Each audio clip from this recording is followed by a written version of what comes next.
Merci, bonjour à toutes et tous et quel courage d'être là à 8h30, hein. Pour moi, ça a été un peu difficile ce matin, donc merci d'être là. Ça fait, maintenant 1 an, enfin, c'était il y a 1 an la dernière fois qu'on s'est vus. Depuis, on a eu, quand même un bel événement et de beaux événements. On est là un peu pour clôturer cette première phase de Nantes Débat de l'IA, depuis entre, je crois que c'est avril et septembre, je me retourne vers Marie, c'est bien ça. On a eu 9 mois d'écoute, nous, de vos débats. Donc il y a eu, je crois une cinquantaine, d'événements, organisés, sous l'égide de Nantes Débat de l'IA. On a touché plus de 7 000 personnes. Les équipes, de Nantes Métropole se sont réparties pour, être les petites souris dans vos événements et ont écouté, tout ce que vous avez à dire. On a sollicité, Urban AI qui, je crois, ne peut pas être là ce matin malheureusement, mais qui a écouté vos kilomètres de verbatim qu'on a récoltés. Donc on va pouvoir en parler. Cela va vous être présenté juste après, ce qu'on a retenu de ce que vous avez dit.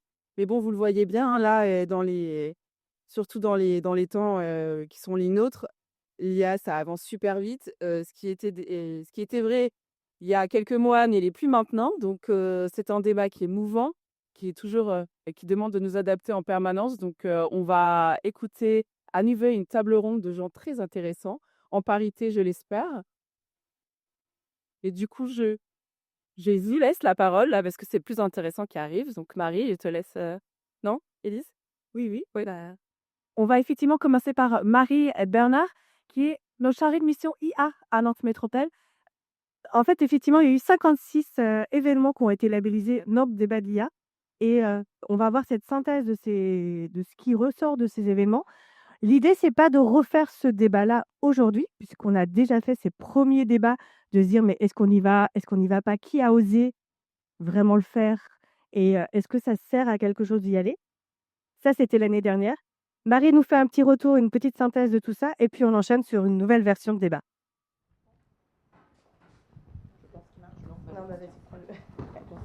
C'est mieux comme ça. Oui, bonjour à toutes et bonjour à tous. Alors moi, je suis la porte-parole d'Urban AI, comme l'a indiqué Louise. Urban AI, c'est le groupe de consultants et le think tank qu'on avait missionné à Nantes Métropole pour analyser en fait tous ces mots qu'on a récoltés sur le territoire pendant 9 mois, parce qu'on voulait vraiment cet avis indépendant. L'idéal, ça aurait été d'avoir le consultant lui-même qui a chapeauté tout ça, qui s'appelle Hubert Béroche, mais il est retenu à l'étranger. Donc je me fais le porte-parole là, de toute cette démarche. Et vous avez trouvé sur vos sièges une partie des livrables. D'ailleurs, c'est marqué livrable Urban AI, hein, qu'on rende à César ce qui appartient à César, avec cette analyse qu'ils ont faite. Comme le disait Louis, c'était vraiment des kilomètres de mots finalement qu'ils ont analysés, je le précise, sans intelligence artificielle. On a vu les tableaux. Pour ça, ce sont des gens qu'on n'emploie pas forcément et qu'on n'a pas dans une métropole de toute façon, des sémiologues, des sémanticiens, c'est-à-dire des gens qui s'intéressent au sens de ce que prononcent les gens, des mots que prononcent les gens, au sens des questions, au contexte dans lesquels ils sont prononcés. Pourquoi ce travail a été entrepris? Eh bien, pour éviter de parler à la place des gens, vraiment écouter et savoir ce qui se dit. Et à propos de l'IA, pas pour simplement prendre acte d'une avancée technologique, mais pour prendre acte d'une avancée des mentalités. C'est différent, vous le comprenez. Donc Urban AI a analysé tous ces verbatims qui étaient dans différents contextes, en essayant à chaque fois de le repositionner en fonction du secteur dans lequel c'était prononcé.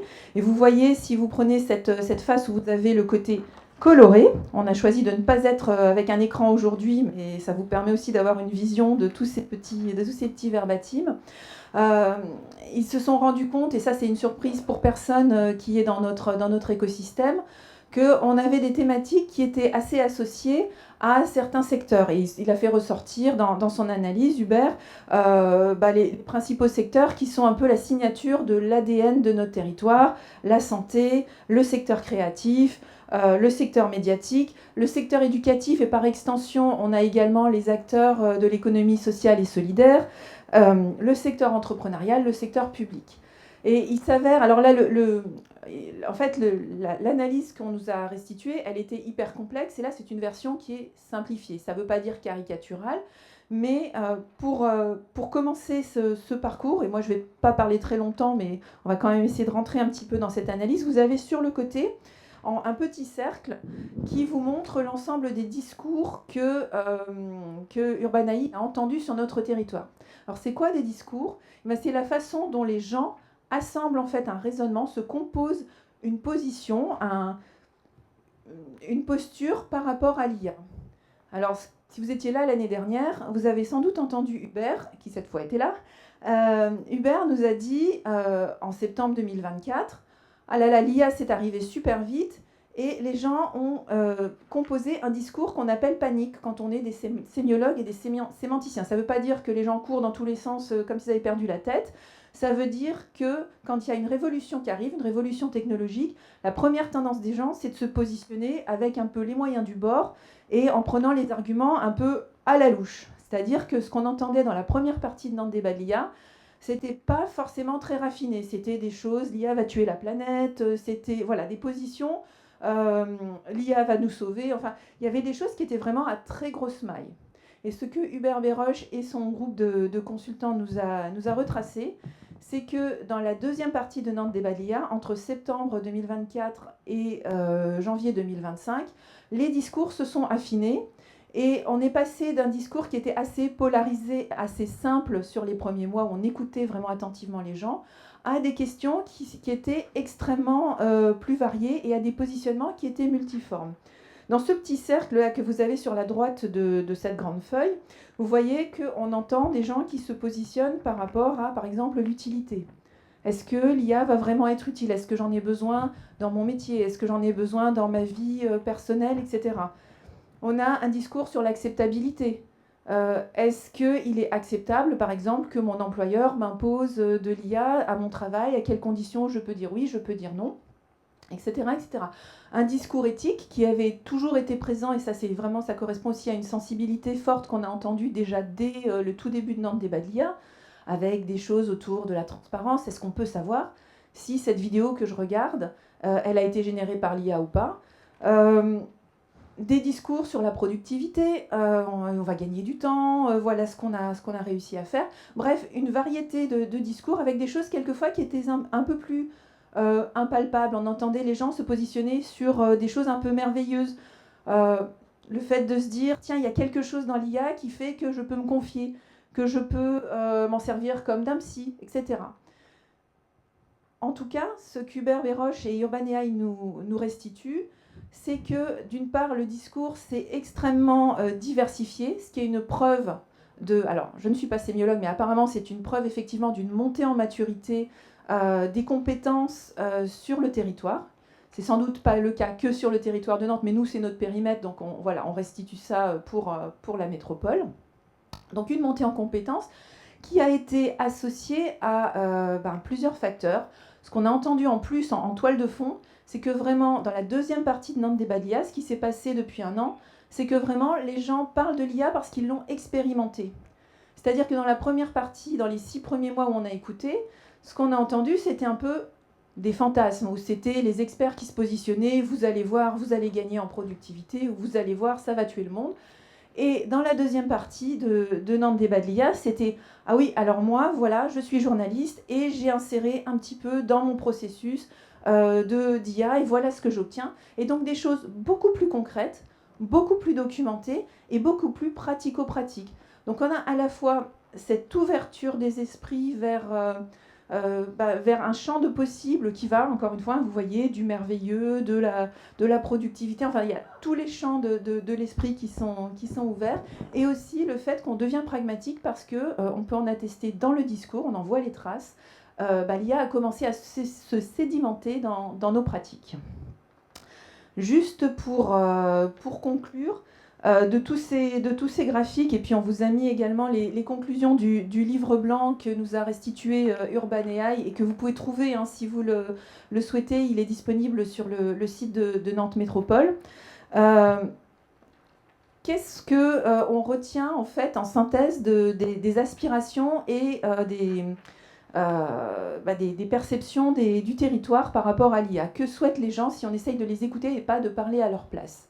Alors en sachant qu'il y a peut-être des biais, on a fait 56 événements, c'est énorme, mais on n'est peut-être pas allé tendre nos micros. Voilà, avec tous les biais possibles, on peut quand même dire que les gens souhaitent majoritairement, on l'a beaucoup entendu, être rassurés sur l'IA frugale.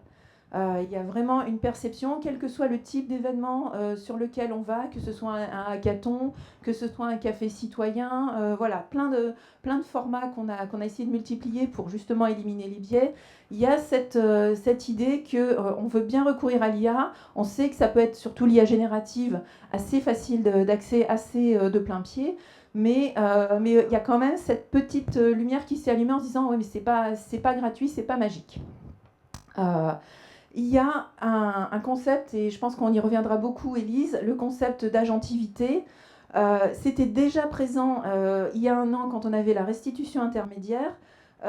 Urban AI nous avait attiré l'attention, et moi c'est un mot que j'avais appris à cette occasion, sur le fait qu'on souhaitait rester agent, acteur de l'IA et ne pas subir, ne pas se faire embarquer dans des processus ou dans des nouveaux schémas de pensée qui ne laisseraient plus à l'humain la capacité de prendre les décisions. C'est ça l'agentivité, acteur, agent. Et du coup, ça, on l'a aussi entendu. Et c'est quelque chose que l'on retrouve en transverse sur l'ensemble des secteurs qu'on a entendus et qu'on a écoutés pendant presque un an. Voilà, il y avait également des questions à propos du fait de mesurer et d'être vraiment en transparence. Beaucoup de gens nous ont dit comment est-ce qu'on peut faire en sorte qu'il y ait des filigranes, qu'il y ait des indications que là, il y a de l'IA qui a été utilisée. On n'est pas pour, on n'est pas contre, mais on veut savoir. Et donc, ce besoin de transparence, je pense que ça va faire partie du débat que tu vas, à partir de maintenant, prendre en main, chère Élise. Merci Marie. Alors effectivement, on va démarrer ce débat. On a entendu des mots-clés, que Marie a déjà prononcés. Agentivité, et là, c'est vraiment comment on reprend le contrôle, finalement de cette technologie. On a aussi entendu parler d'éthique, de transparence, d'utilité. Tous ces débats, tous ces mots-clés, vont participer au débat et autour de nous, nous avons, des experts qui ont été, choisis pour, leur point de vue, qui sont, assez, différents et donc c'est tout l'intérêt de vous écouter, sur ces enjeux. Alors je reprends mes petites fiches et je vais commencer par les femmes parce que voilà, on a dit parité oblige et donc il commence par Claire Dubien. Alors Claire, bonjour. Vous êtes coordinatrice territoriale de l'association régionale Bicomtech qui œuvre pour plus de mixité dans les métiers du numérique et ce dès le collège. Et puis vous êtes aussi vice-présidente de l'association Recherche et Solidarité qui publiera bientôt une nouvelle édition d'une étude qui s'appelle La place du numérique dans le secteur associatif. Donc là, on est vraiment sur un volet citoyen qui est très intéressant. Alors, je vais tous vous présenter, puis comme ça, je vous donnerai la parole ensuite, ce sera plus simple. Alors, je continue avec la deuxième femme qui s'appelle Anaïs Vivion. Donc, Anaïs Vivion, c'est une passionnée de la création d'entreprises. Elle a déjà plusieurs startups à son actif et elle travaille énormément avec les nouvelles technologies. Elle est la cofondatrice de l'agence digitale qui s'appelle BIAP, qui est basée à Nantes et qui déploie des applications numériques. Et entre autres, elle utilise l'IA aussi dans son expertise, euh, l'IA générative en l'occurrence. Anaïs a été pendant 5 ans la présidente de la cantine by Nantes, enfin French Tech Nantes, précisément, et elle défendait, à cette époque, elle défend toujours de toute façon, une tech soucieuse de l'environnement et des valeurs humaines. Donc voilà, l'agentivité, on la retrouve ici. Alors, évidemment, je le perds dans mes petits papiers. À côté, ou en tout cas entre les deux femmes, on a Florent Michel. Alors Florent Michel, ouais, c'est vrai que c'est super bien placé. Merci.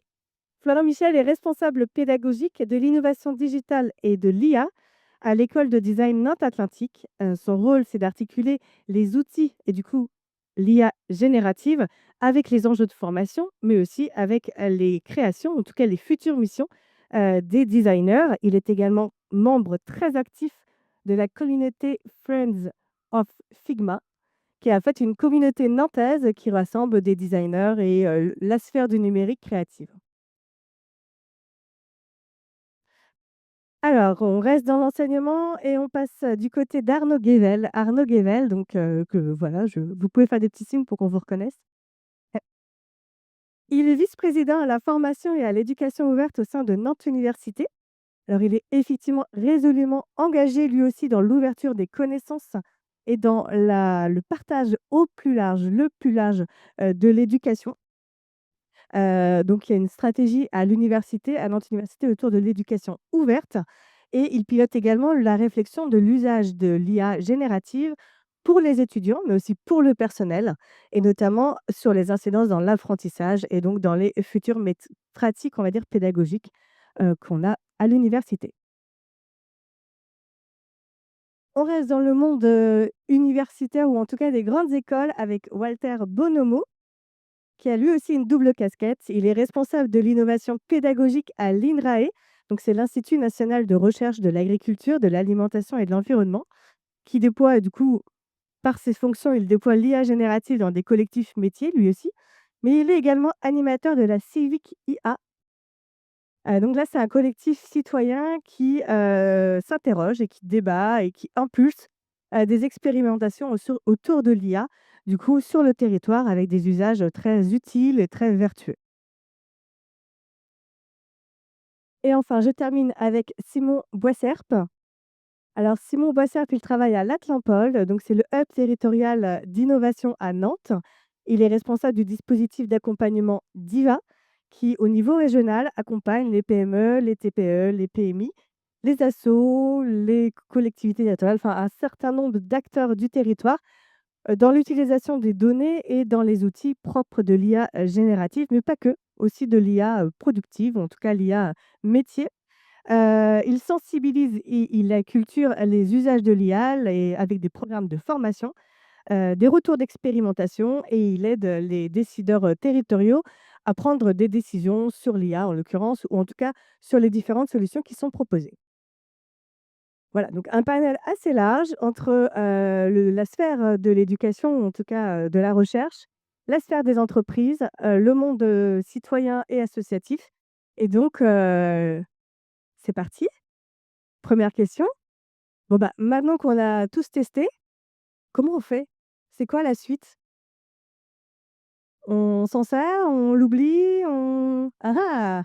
Alors, qui se lance? Première question. Est-ce qu'on y va? Est-ce que vous l'avez fait? Est-ce que vous avez encouragé les entreprises à le faire? Allez, alors est-ce que j'ai du son? Pas sûr. Si, vous m'entendez? Parfait. Donc, moi je travaille, vous l'avez entendu, à l'école de design, et à la question de est-ce qu'on y va ou pas, il y a une réponse qui est les usages sont déjà là. Donc quand on doit former des designers qui seront ceux qui vont bâtir les nouveaux services, les nouveaux produits dans 2 ans, dans 5 ans, dans 10 ans, la question ne se pose pas, on se dit c'est déjà actif et donc on doit y aller en termes de formation.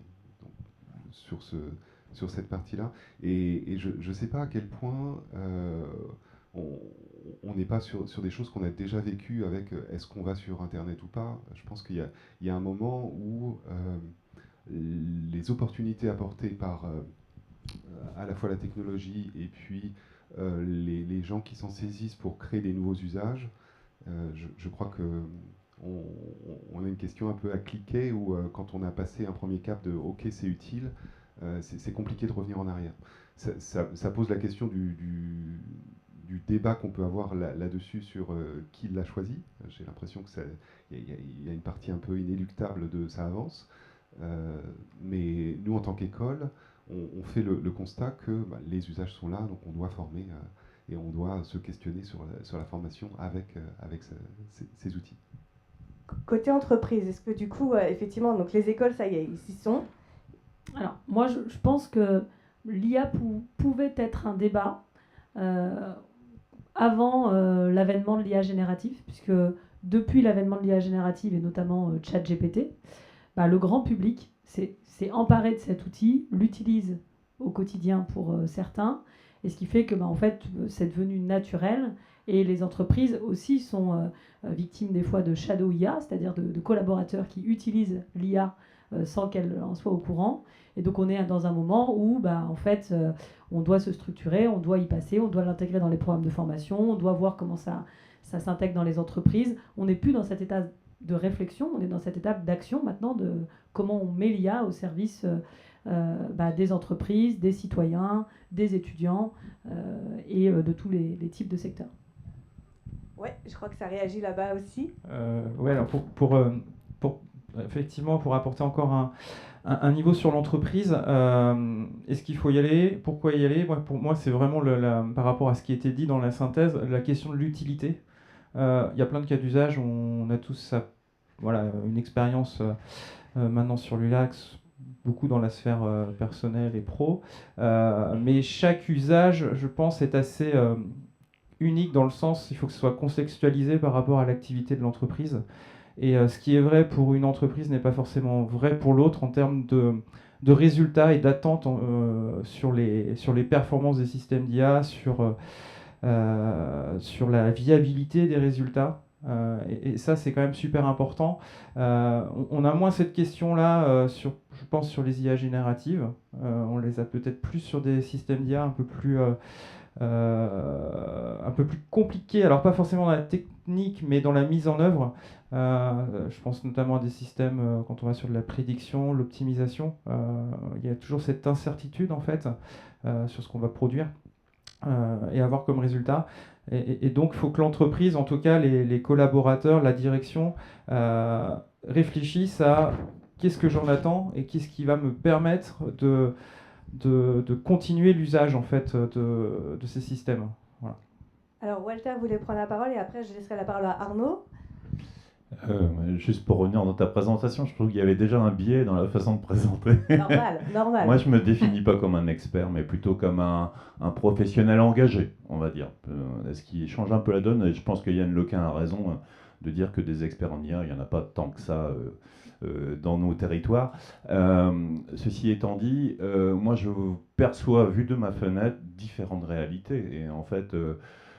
tout ce qui a été dit par mes collègues, je suis assez d'accord. Peut-être ce qu'on pourrait aussi rajouter, tout dépend aussi du niveau de maturité dans l'organisation dans laquelle on se situe. Et à cet égard, moi, je vois une grande hétérogénéité. C'est-à-dire qu'il y a, au sein d'une même organisation, on peut avoir les pour et les contre en même temps. Donc, en tant qu'individu, c'est un petit peu compliqué à gérer. J'ai un moment pour développer des plans de formation, puisque c'est mon métier, et puis certains collègues également. On avance, je dirais, en fonction des opportunités, mais rarement avec une stratégie bien fixée. Je parle en connaissance de cause. Dans mon organisation, on n'a pas de gouvernance sur l'IA, par exemple, ce qui est plutôt embêtant. Donc, on repose sur la force de gens qui sont plutôt engagés, qui y croient, et donc forcément, ça crée un biais. Puis, côté société civile, moi, je vois une grande diversité. Effectivement, il y a les shadow usages qui ont été évoqués par Viviane tout à l'heure.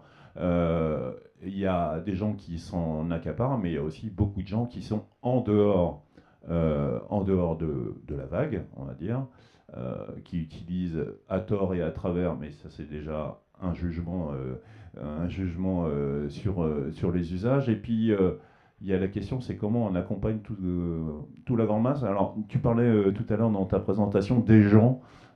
Peut-être que ça demanderait d'être précisé sur le panel, parce que nous on rencontre plein d'autres gens peut-être et qui ne font pas exactement les mêmes retours et qui sont perdus dans la vague de l'IA. Et c'est aussi pour ça qu'on a monté ce collectif, c'est comment on accompagne ces gens-là qui n'ont pas la chance d'être dans une structure qui les porte, qui les professionnalise, qui les font monter en compétences.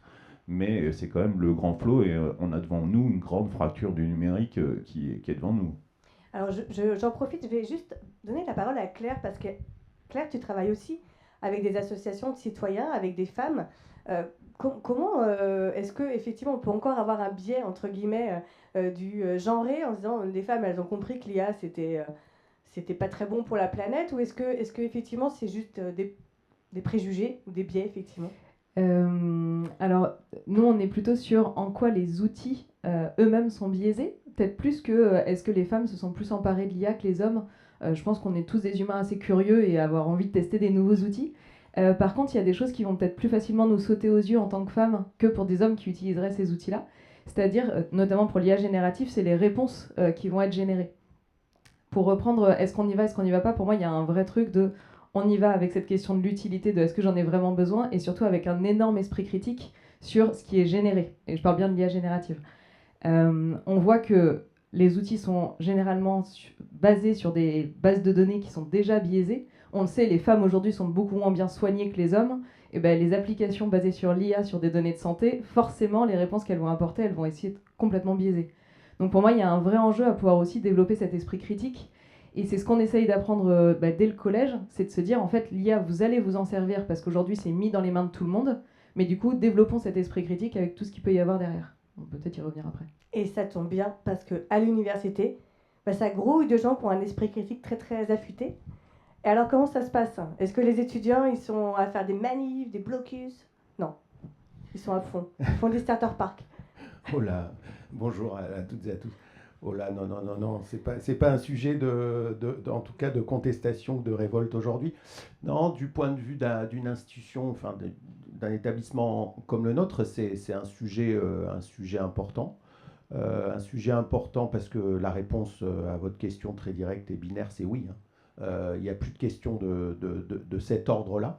Mais quand on a la responsabilité ou quand on prend en charge en fait la formation et la préparation finalement de jeunes adultes à leur insertion professionnelle future, on ne peut pas ne pas considérer cette révolution numérique qui, on le voit bien dans la société civile, mais surtout dans toutes les activités aujourd'hui professionnelles, s'invite forcément comme agent, comme outil, peu importe, mais c'est un compagnon, on va dire, très présent. Et donc, c'est quelque chose, enfin, c'est un sujet, une problématique dont on s'est évidemment emparé, sans se précipiter, parce que le premier réflexe, d'ailleurs, d'une institution dans notre domaine qui est assez imminente et connue, Sciences Po Paris, a commencé par l'interdire quelques mois après l'accès possible ouvert à toutes et tous de l'IA générative en octobre 2022. Et bon, il s'est avéré que c'était une mauvaise décision parce que face à cela, on pouvait de toute façon pas résister. Il fallait pas résister, il faut pas résister. Maintenant, notre institution, mais j'en dirai peut-être davantage plus tard dans le débat, mais elle a décidé aujourd'hui de prendre position. C'est tout récent parce qu'on a, en effet, on est dans un milieu universitaire où on a l'esprit peut-être critique, mais il faut qu'on se donne systématiquement du temps pour réfléchir ces sujets et ne pas trop se précipiter. Donc on vient de poser en fait des principes institutionnels en juin dernier, au titre de 4, dans la restitution qui a été faite, on s'y retrouve finalement complètement, et on aborde les mêmes grands sujets qui sont des sujets incontournables. On y reviendra, mais on a été obligé, ou en tout cas on a souhaité poser tout cela parce que du point de vue des pratiques pédagogiques, certes, ça vient les questionner, mais du point de vue aussi des apprentissages chez nos étudiants, c'est si on ne l'encadre pas, si on ne les accompagne pas, on ne les forme pas, ça peut être en effet un travers ou une béquille qui vient limiter finalement la nécessité pour nos étudiants de s'investir, de pleinement s'engager dans des études et être dans une démarche systématiquement réflexive. Donc, non, c'est une vraie question très intéressante pour nous. Alors effectivement, comme je le disais tout à l'heure et comme Marie l'a présenté aussi, on a tous testé. L'année dernière, on avait fait un jeu. On avait proposé aux gens de nous dire s'ils l'avaient fait, pas fait, quand est-ce qu'ils l'avaient fait, ce qu'ils faisaient en cachette. Vous voyez, on était un peu à des niveaux presque honteux d'utiliser l'IA. Aujourd'hui, si on faisait même le même jeu à main levée, qui utilise l'IA dans son travail, dans son quotidien? Voilà. Donc, je pense que là, pour le coup, la chose est à avancer. Alors oui, c'est vrai qu'on va faire cette petite distinction parce que ça mélange un peu les choses. On a l'IA qui existe depuis, on va dire, plusieurs dizaines d'années, qui sert au quotidien pour des métiers, en tout cas des logiciels métiers, pour la santé, pour la logistique, pour la comptabilité. Il y a 1000 usages de l'IA en fait au quotidien pour des entreprises. L'IA générative, c'est la version, on va dire, plus universelle, ou c'est pas universel le mot, mais en tout cas plus ouverte, et que l'habitant, le citoyen, l'étudiant, l'usager a utilisé pour finalement au départ un peu vérifier ce que c'était, par curiosité, voire pour jouer. Et Dieu sait qu'on en a vu des trucs passer sur les réseaux sociaux qui étaient issus de l'IA. Alors parfois on les reconnaît, parfois on les reconnaît même plus, les visuels générés par l'IA. Et c'est là effectivement où on touche un peu du doigt les questions de transparence, d'éthique, aussi de frugalité, parce qu'on sait que n'importe quelle donnée sur Internet consomme de l'énergie, de l'eau et l'électricité. Donc voilà, c'est toutes ces questions qu'on a aussi envie d'aborder avec vous. Et je suis ravie d'entendre qu'on commence à avoir des référentiels d'usage, mais jusqu'où on va en termes de transparence, par exemple? Est-ce qu'on est prêt à assumer que tel visuel, tel article a été écrit par un robot, par l'IA? Est-ce qu'on est prêt à faire ça? Chez vous, voilà, où vous en êtes par rapport à ça? Je vous laisse. Je me permets de rebondir sur ce que tu dis. Je pense que ce qu'il faut vraiment déjà en préambule se dire, c'est que forcément l'intelligence artificielle, c'est une avancée technologique incroyable, qui fait partie des champs de recherche des réseaux de neurones, qui n'est pas accessible à tout le monde quand même, parce que quand on fait une roadmap en intelligence artificielle avant l'avènement de l'IA générative, il faut des data scientists, il faut de la donnée, il faut des chercheurs, donc tout de suite il y a des coûts à l'entrée qui sont assez importants. L'IA générative permet quelque part une démocratisation de ces sujets, et c'est ça qui change le paradigme dans les entreprises et dans les organisations. Moi, je rebondis sur cette question des visuels. Donc nous, chez BIAP, on a lancé une nouvelle société qui s'appelle Edison pour accompagner et acculturer les entreprises sur l'intelligence artificielle. Et dans ce cadre-là, on va à la rencontre des entreprises sous forme d'un podcast pour du coup échanger un peu sur les usages. Et j'ai publié un épisode il y a 2 jours d'une nana qui s'appelle Olivia, qui est hyper engagée d'ailleurs à la CEC, et qui a une agence qui s'appelle Machin Bidule. Et il y a 2 ans, elle a répondu à un appel d'offres de la région qui l'a obligée à faire toutes ses pistes créatives en intelligence artificielle. Donc des pistes créatives du coup de campagne d'affichage et de campagne vidéo. Donc en fait, est-ce qu'on doit l'autoriser ou pas? C'est déjà dans les appels d'offres, c'est déjà dans le quotidien des agences de com et des agences créatives. Donc pour moi, la question, c'est plutôt comment l'encadrer, puisque du coup, on est déjà les commanditaires, même quelque part régionaux ou métropolitains, poussent ce curseur dans leur appel d'offres. Alors là, je vais répondre pour la métropole, en tout cas, ce ne sera pas le cas. Ce n'est pas le cas. Mais Claire, je vous laisse réagir. Oui, pardon, je voulais juste réagir parce que je trouve que c'est hyper paradoxal. Pour travailler avec le secteur associatif, aujourd'hui, on voit beaucoup de fondations qui, dans leurs appels à projets, interdisent l'utilisation de l'IA dans la complétion des réponses à appels d'offres, de candidatures pour les subventions. Et moi, ça me pose vachement question parce qu'en fait, ça n'enlève rien au projet sur le terrain. Et pouvoir utiliser une IA pour aller plus vite dans le fait de rechercher des fonds, est-ce que finalement, ça ne peut pas être aussi quelque chose d'intelligent pour une structure associative qui aujourd'hui est en forte tension? Donc c'est marrant de voir des cultures très différentes entre des appels d'offres pour des entreprises où on va imposer l'IA et dans le secteur associatif où on va nous dire non, alors vous surtout pas, on veut encore que vous utilisiez vos petites mains, quoi. Alors je parle aussi, Simon, parce qu'il paraît qu'il y a des robots qui scannent aussi les CV, et si c'est fait avec de l'IA, boum, le CV il disparaît, il est hors circuit. J'ai C'est dit vrai ça, moi? Ouais, je sais pas. Non, non. Non, c'était juste pour qu'on soit rassurés. Probablement, on n'est pas au courant de tous les usages. Je voulais juste effectivement revenir en fait sur tout ce qu'on est en train de dire là. Je pense que c'est une question de cadre en fait dans l'usage où on crée de la valeur. Est-ce que la valeur c'est par rapport à la réponse à un appel d'offres, c'est de remplir des cases, ou bien c'est plutôt d'avoir une réflexion en amont qui va positionner en fait une réponse avec une stratégie, et que en fait remplir des cases après c'est pas là où l'humain en fait va être le plus va être le plus, va exprimer le plus sa valeur en fait, ou sa créativité. Et ça, je pense que c'est vraiment une question qu'on doit tous se poser dans notre organisation, et la réponse est assez personnelle en fait, et assez différente selon les profils, les métiers en fait. Et cette question-là, on l'a aussi avec les IA génératives beaucoup sur l'acceptabilité ou le fantasme, je le dis, hein, du remplacement de l'humain, parce que je pense que, enfin, moi, ça n'arrivera pas, a priori. Enfin, en tout cas, peut-être maintenant. Ça a été dit au Nantes Débat de l'IA 2025. Ouais. On ne sait jamais, ça peut ressortir. Et en tout cas, les entreprises que nous, on côtoie quotidiennement, les PME, TPE, elles ne sont pas du tout dans cette logique de remplacement, en fait. Par contre, la question qu'on se pose, c'est quand on va économiser du temps, ou gagner du temps avec l'utilisation de ces outils, qu'est-ce qu'on fait de ce temps, en fait?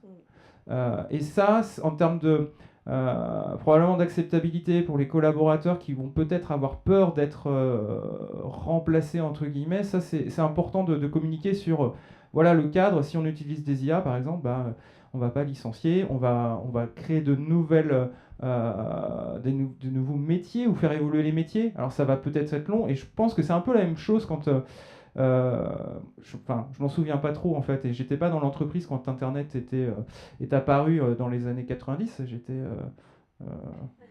Ouais, bon, bref, voilà. Mais probablement que les entreprises se sont posées ces questions-là aussi, en fait. On a abandonné le Minitel, le fax, on est passé à Internet. La machine à calculer, la calculatrice, en fait, elle a dû aussi bouleverser, en fait, d'une certaine manière, l'entreprise, en fait. Hein. Bon, j'ai pas ce recul-là, pour le coup. Mais je pense que l'IA, ça va être un peu la même chose, en fait. Ça va être long. Et bon, il y a d'autres questions qui viennent effectivement, parce que c'est quand même des systèmes qu'on a du mal à comprendre en fait avec notre cerveau.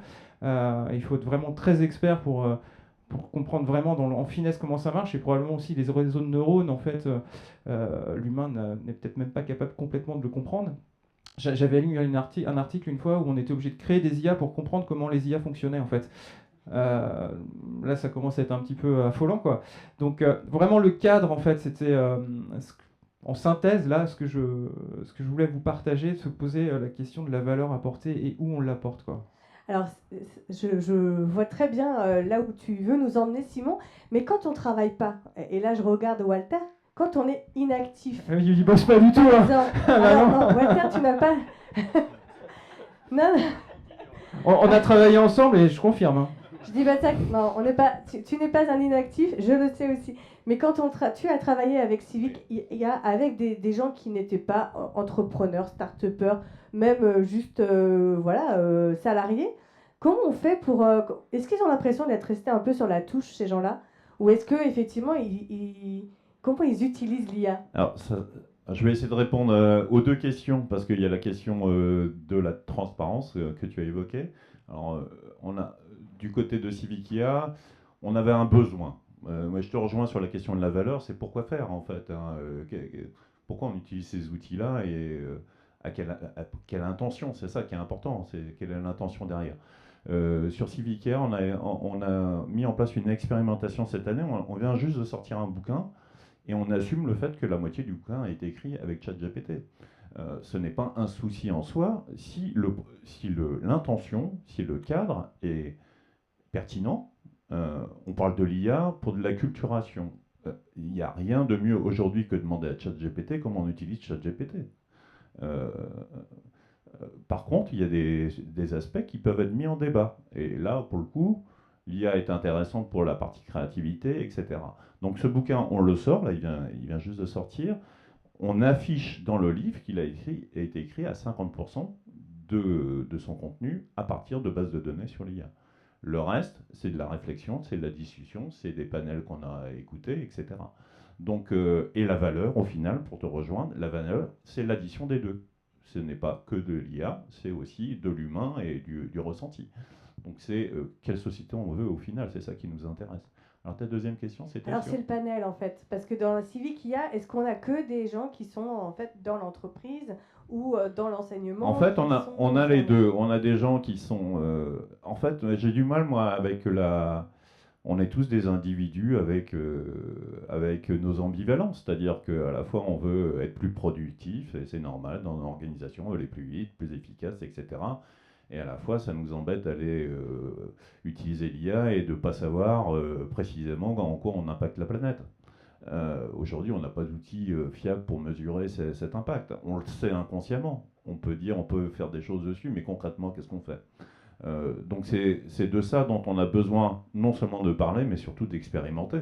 Parce que si on reste sur le cadre de la parole, on ne va pas aller très très loin. Enfin, la planète n'attendra pas de toute façon. Alors, on va juste passer un peu à des questions du public, parce que c'est aussi un débat avec vous. Je vais prendre 3 questions, et puis on va faire comme ça des petits 3 ou 4 questions de débat. Comme ça, vous allez voir, vous confronter un peu plus à... Merci. Bon, c'est Franck David Pédacor. Je suis conseiller municipal de la ville de Cotonou au Bénin. Alors, c'est tellement intéressant que ma question, c'est comment vraiment encadrer et mesurer l'IA. Est-ce qu'il ne faut pas aujourd'hui un organe ou bien une organisation chargée de mesurer les données de l'IA et qu'on aille sur cette base pour certifier, c'est-à-dire tu prends des données de l'IA, il y a en aval cette organisation qui te le confirme. Et lorsqu'on voit que c'est confirmé, c'est certifié. Pourquoi? Je vous donne un exemple, vous me permettez de donner 2 minutes rapidement, que vous voyez les dangers de l'IA.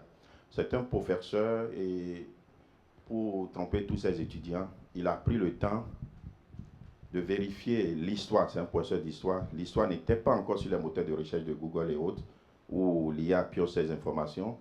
Et il a écrit l'article en donnant des fausses informations sur l'article que le moteur de recherche de Google a saisi. Ensuite, il a fait la recherche avec l'IA et il s'est rendu compte que c'est la fausse information qu'il a donnée qui est sortie. On dit très bien. Au bout de 6 mois, il réunit ses étudiants, il leur donne la bonne information. À la fin du semestre, il leur donne un test. Après 6 mois, bien entendu, possibilité de faire toutes sortes de recherches. Alors l'information qu'il les a donnée il y a 6 mois, il se fait que 95% des étudiants ne l'ont pas écouté et c'est la fausse information qu'il avait donnée sur l'IA qu'ils ont tous copié-collé. 0.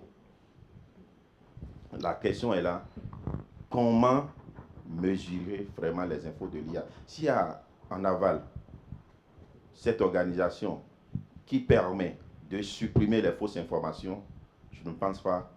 C'est ce qui nous manque dans l'IA. L'IA, c'est une bonne chose, mais quelle organisation trouver en aval à la recherche pour te certifier l'info que tu as? Merci. Alors, merci beaucoup. Alors, ça, c'est une question. Hein. Attention, attention. Je crois qu'on va commencer à répondre par celle-là avant de se lancer, surtout qu'on a des universitaires. Donc, je pense que c'est intéressant que vous puissiez en parler. Ça, c'est une question qu'on traite depuis un moment sur globalement l'information disponible sur Internet. Moi, je le vois auprès des étudiants, ça change, et je crois qu'on est tous aussi en tant que professionnels, ça change notre rapport à la mémoire. C'est-à-dire qu'est-ce qu'on va garder en nous comme information, ou qu'est-ce qu'on ne va pas garder dans sa tête parce qu'on va pouvoir y accéder rapidement, parce que l'information est disponible. Et donc, pour moi, c'est plus le rapport à la mémorisation qui est questionné ici. Moi, j'ai le plaisir d'avoir été au tout début du projet Africa Design School, donc l'école de design qui s'est bâtie à Cotonou. Et je vais chaque année au Bénin et il y a des grandes discussions avec les étudiants et j'ai fait des conférences sur place sur l'IA générative et sur la prise en main de l'IA. Et je crois que l'idée d'utiliser une IA comme recherche de vérité est une aberration. C'est-à-dire que ce n'est pas fait pour nous donner une information vraie.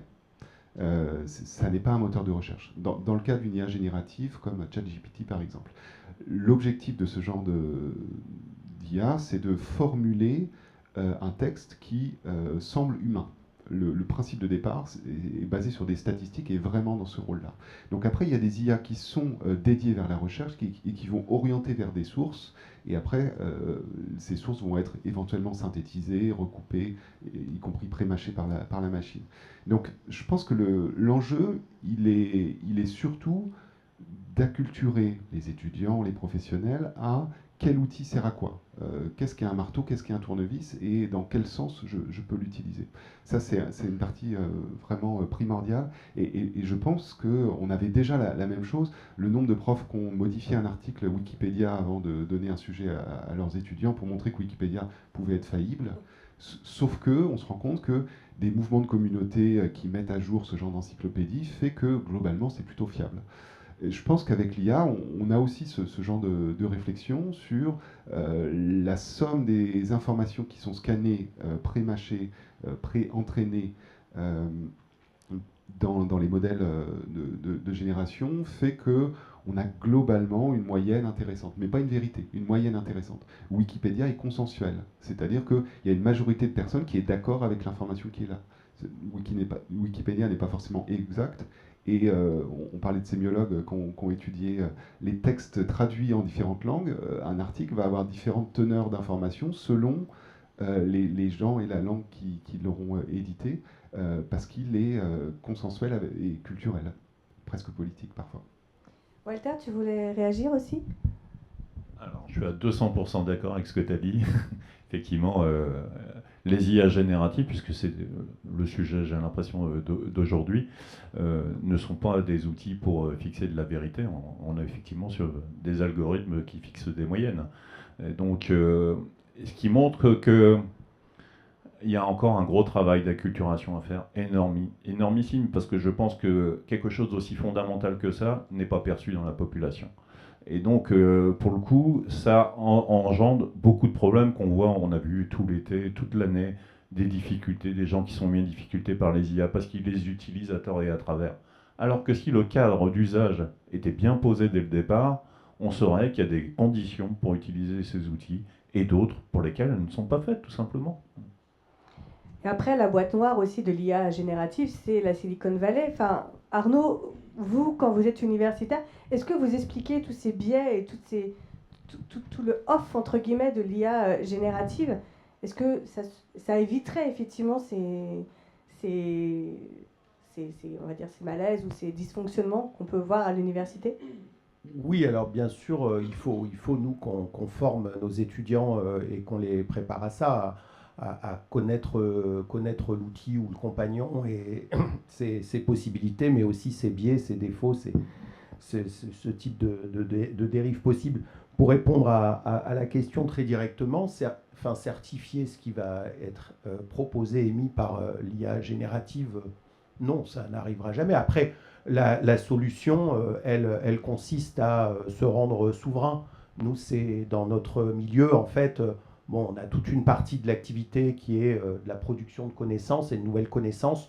Donc, il y a de la donnée, il y a des réflexions qui doivent être tenues, qui doivent être réservées à certaines sphères de chercheurs, en particulier un temps donné, avant d'être présenté, enfin en tout cas partagé au monde. Il va de soi que livrer en fait ces éléments-là à une IAG qui intégrerait ces éléments comme justement du matériel ouvert à toutes et à tous, c'est pas possible. Donc dans nos institutions, on se questionne beaucoup sur devenir souverain. Et en devenant souverain, ça permettrait d'éviter ce biais. Après, votre question, ou votre exemple plutôt soulève aussi une question de responsabilité et de contrôle par l'humain de tout ce qui est produit. Qu'un enseignant soit capable, ou alors c'était un enseignant un peu retors, qui voulait tester un peu ses étudiants, mais soit capable de délivrer de la mauvaise information produite par l'IAG, c'est une faute, justement.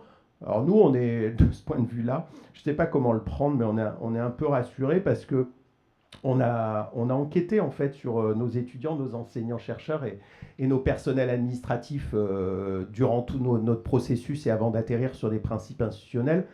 Et l'enquête montre qu'on a 40% des enseignants-chercheurs qui utilisent dans leur activité alors qu'on a plus de 75% des étudiants qui l'utilisent dans leur pratique et au quotidien. Ça interroge, mais 40% des enseignants-chercheurs qui l'utilisent, bon, ça me laisse entendre que finalement, ils ne sont pas si nombreux, et j'espère que ceux-là l'utilisent à bon escient, c'est-à-dire comme un outil pour moissonner une somme d'informations, et ensuite mettre celles-ci à leurs mains, ce qui est complètement indispensable. Alors j'entendais, Simon, tu voulais réagir sur la souveraineté. Mais Florence, je te laisse, juste un complément sur ce point. J'ai changé encore cette semaine. On organise à l'école des bootcamps pour former les professeurs et puis des cafés IA où on débat, où on échange. Et un des retours d'une personne qui fait de la recherche, c'est j'aimerais utiliser de l'IA pour recroiser des données, mais j'ai conscience que si je mets dans n'importe quelle IA mes données qui sont extrêmement précises, mais qui sont aussi extrêmement confidentielles, ce ne sont plus mes données. Donc sur les 40%, je me demande combien sont conscients qu'ils sont en train de développer des éléments qui ne doivent pas sortir. Donc il y a aussi la question de l'acculturation à l'aspiration des data, et puis comment est-ce qu'on a des IA qui travaillent en local ou qui travaillent avec des serveurs sécurisés où les données sont entraînées en interne. La fameuse agentivité, on garde le contrôle quand même de nos données qu'on donne finalement à l'IA générative. Et alors pas que l'IA générative, je voulais dire ça aussi. En fait, cette question de garder le contrôle, d'avoir l'esprit critique sur le résultat parce que ça dépend des données et que l'IA, un algorithme, ne fait qu'amplifier en fait un biais. Enfin, c'est pas la faute de l'IA en fait, c'est la faute des données en fait qui ont servi à soit entraîner le système, soit en fait à faire, à produire le résultat ensuite en production. Mais voilà, c'est pas que l'IA générative, c'est vraiment toutes les IA se poser la question est-ce que les données sont suffisamment représentatives pour pouvoir prédire un résultat ou générer du contenu. Et ça fait partie du cadre en fait qu'on doit se poser en fait et de garder le contrôle. Il y a un data scientist dans une entreprise, je vais les citer chez CrossData, qui prend souvent cette comparaison avec l'humain. Est-ce que en fait quand vous rencontrez quelqu'un, vous lui faites confiance directement en fait? Quand vous commencez à échanger. Non, pas forcément en fait. Vous allez essayer de comprendre son mode de réflexion, pourquoi est-ce qu'il dit ça, pourquoi il tient ce discours. Là, c'est un peu pareil avec l'IA en fait. Il faut se dire, est-ce que c'est vraiment valable, réel ou plausible en fait ce que me sort ce système en fait que je ne connais pas a priori. Je ne sais pas forcément quelles données il a utilisées, quel est son passé en fait. Et là où on va rajouter en fait un degré de complexité avec l'IA, c'est quand vous allez faire confiance à un humain, au bout d'un moment, vous n'allez plus trop vous poser ces questions. C'est peut-être votre ami, c'est peut-être votre collègue, et bon voilà, vous avez intégré en fait le fait que ce qu'il raconte, vous êtes en phase avec lui et que c'est vraiment vrai en fait ou plausible et que ça peut être utilisé. L'IA ça va évoluer, ça va pas être vrai tout le temps, puisqu'en fait si les données en fait qui sont réinjectées dans le système évoluent, l'IA elle peut avoir une dérive en fait, et donc il faut sans arrêt se poser et avoir ce regard critique, et ça il faut l'expliquer et l'intégrer quoi. Claire, par exemple, parce qu'avec les scolaires. Oui, en fait, ça me parle complètement parce que c'est tout à fait la démarche qu'on a du coup avec les plus jeunes sur ce côté d'esprit critique.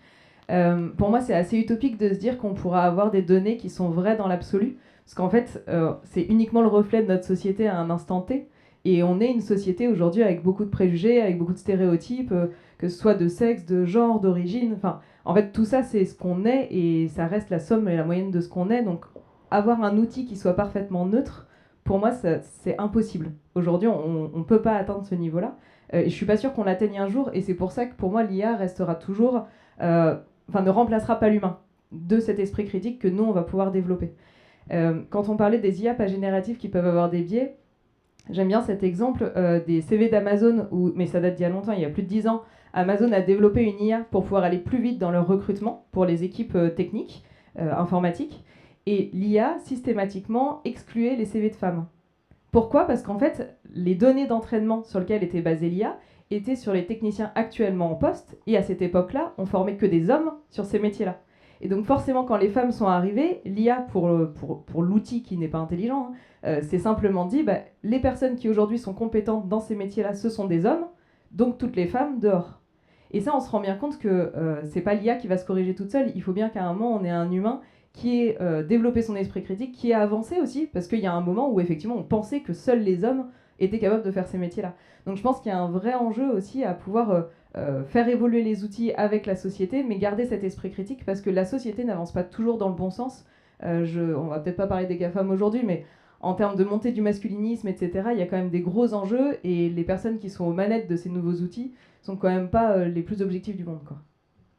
Anaïs, ouais. Moi, je voulais réappuyer parce qu'on parle beaucoup du milieu éducatif, quelque part de comment on développe le discernement des étudiants, mais c'est des choses qui existent aussi dans l'entreprise. C'est-à-dire que quand on déploie des IA, notamment génératives, des agents, des assistants pour des collaborateurs, on a aussi besoin que le discernement il soit fait, que du coup ça soit relu, que du coup tout ne soit pas pris immédiatement en compte et envoyé.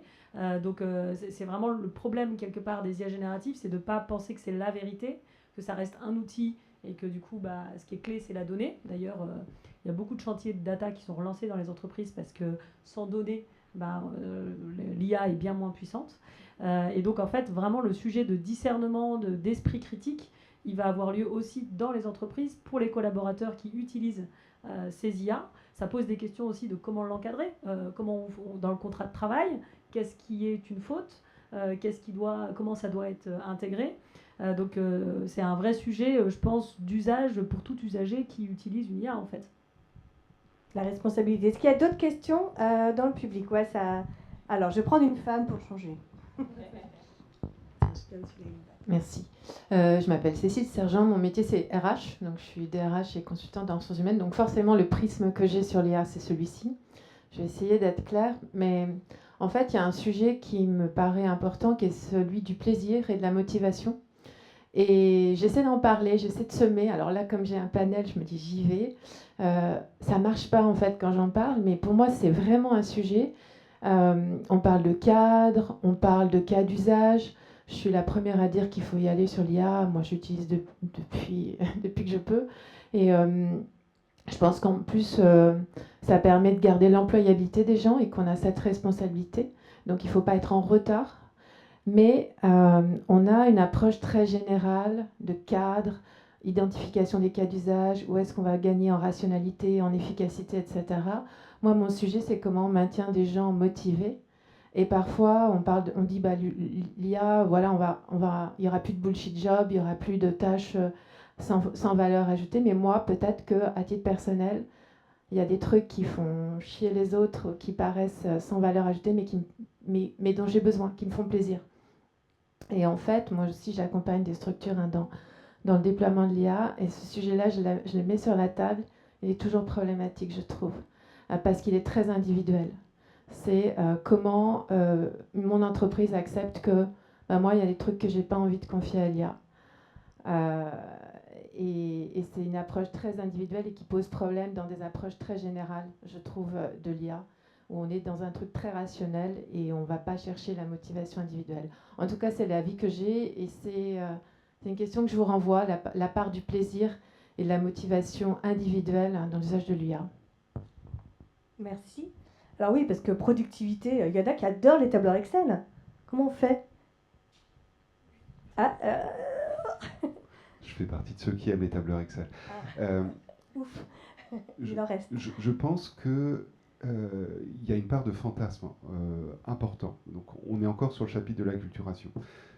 On parlait tout à l'heure des appels d'offres en disant on veut utiliser de l'IA, sous-entendu c'est moins cher. C'était ça hein, la motivation. Et je pense que sur des collaborateurs, moi je le vois, j'expliquais, on organise à l'école des moments d'échange où il y a à la fois des professeurs, des étudiants et les personnels de l'école, de la compta, des services de stage, etc. Et il y a une crainte du remplacement dans leurs tâches qui fait un grand frein et pas forcément une vision de l'apport que ça peut avoir. Donc il y a encore besoin, à mon avis, côté RH, d'une démystification de qu'est-ce qui est possible, qu'est-ce qu'on peut faire ou pas. Moi, je pense que imposer l'IA à tout le monde est pas d'actualité et n'est pas... Alors, c'est peut-être pas le cas de toutes les structures, hein, mais il y a des choses qui sont sur la rationalité. Mais je pense que expliquer et montrer les apports. Moi, j'ai eu des retours, des conférences, des tables rondes sur des cas d'usage, sur comment est-ce qu'on traite les mails et comment est-ce qu'on traite différemment des mails qui doivent être orientés un service à un autre et qu'on arrête d'avoir des allers-retours et on passe une partie de notre journée à s'échanger des infos sans valeur ajoutée parce que c'est juste tel service, non c'est tel autre. Je pense que ça, une fois que les organisations ont compris comment est-ce qu'on peut simplifier une partie des éléments, je ne suis pas sûr qu'il y ait une passion à transférer un email au service parce qu'on n'est pas concerné. Et je pense que là, les salariés peuvent assez rapidement voir, une fois que la problématique a été posée, de voir comment est-ce qu'un agent IA peut permettre de répondre automatiquement à certaines parties, orienter automatiquement une partie à un autre, ou à préformater un devis pour tel client ou une réponse, et puis avoir une personne humaine qui personnalise, qui corrige et qui envoie. Je pense qu'il y a des sujets comme ça où on voit le bien-être au travail arriver par une simplification de tâches répétitives. Mais on parlait tout à l'heure aussi de quand on enlève des tâches, finalement, on a du temps. Quid de l'entreprise est-ce qu'elle est prête à laisser du temps, finalement, pour faire autre chose? Est-ce qu'on a ouvert un peu ces carcans, ces boîtes? Moi, je vais enfoncer une porte ouverte, hein, mais du coup, on est dans un contexte économique où il y a quand même beaucoup d'entreprises qui sont en difficulté. Il y a des entreprises qui licencient. Donc déjà, ça pose la question aussi, l'IA peut être aussi un relais pour certaines boîtes qui ont licencié 30, 50 personnes et qui demandent à leurs collaborateurs de faire le même travail pour engager la productivité de l'entreprise. Et donc là, l'IA peut être, quelque part, on va peut-être t'augmenter ton travail parce qu'on n'a pas les moyens de remplacer, et ça peut aussi, quelque part, t'enlever de la pénibilité et de la pression. Et donc après, du coup, je sais pas, enfin moi je trouve que depuis, il y a eu le Covid, avec cette notion de temps, on est venu sur les semaines de 4 jours, forcément tout le sujet du numérique responsable, de l'écologie qui est hyper clé, puis il y a la crise économique, l'arrivée de l'IA, la compétitivité qu'il faut relancer. Je ne sais pas si vraiment dans les entreprises, on est dans ces notions de temps ou plus de compétition en ce moment, de comment on arrive à maintenir les emplois, comment on arrive à maintenir la compétitivité de l'entreprise. Et donc c'est un débat qui n'est pas évident, je pense, de l'entreprise, entre écologie, comment on préserve les équipes, comment on essaye d'être le plus compétitif aussi dans ce combat à l'IA. Donc j'enfonce une porte ouverte, hein, mais... Claire, tu veux réagir à ça? Non, pour moi, il y a une vraie question de transformation des métiers. Et du coup, c'était juste pour revenir sur cette question de plaisir. Pour moi, dans une transformation, il n'y a rien qui se perd, il n'y a rien qui se crée, tout se transforme. Il y a vraiment un côté de se dire, oui, il y a des choses qu'on va arrêter de faire, mais c'est pour aussi qu'il y ait des nouvelles choses qui arrivent. Et est-ce qu'il ne faut pas aussi trouver du plaisir, accompagner les gens à trouver du plaisir dans cette transformation, dans le fait d'apprendre des nouvelles choses, de découvrir des nouveaux aspects de leur métier qu'ils n'avaient pas le temps de faire ou qu'ils vont pouvoir explorer. Pour moi, il y a un vrai enjeu à pouvoir accompagner au changement, simplement. Comme on l'a vu dans la transformation numérique il y a quelques années, aujourd'hui, on a cette nouvelle transformation qui arrive.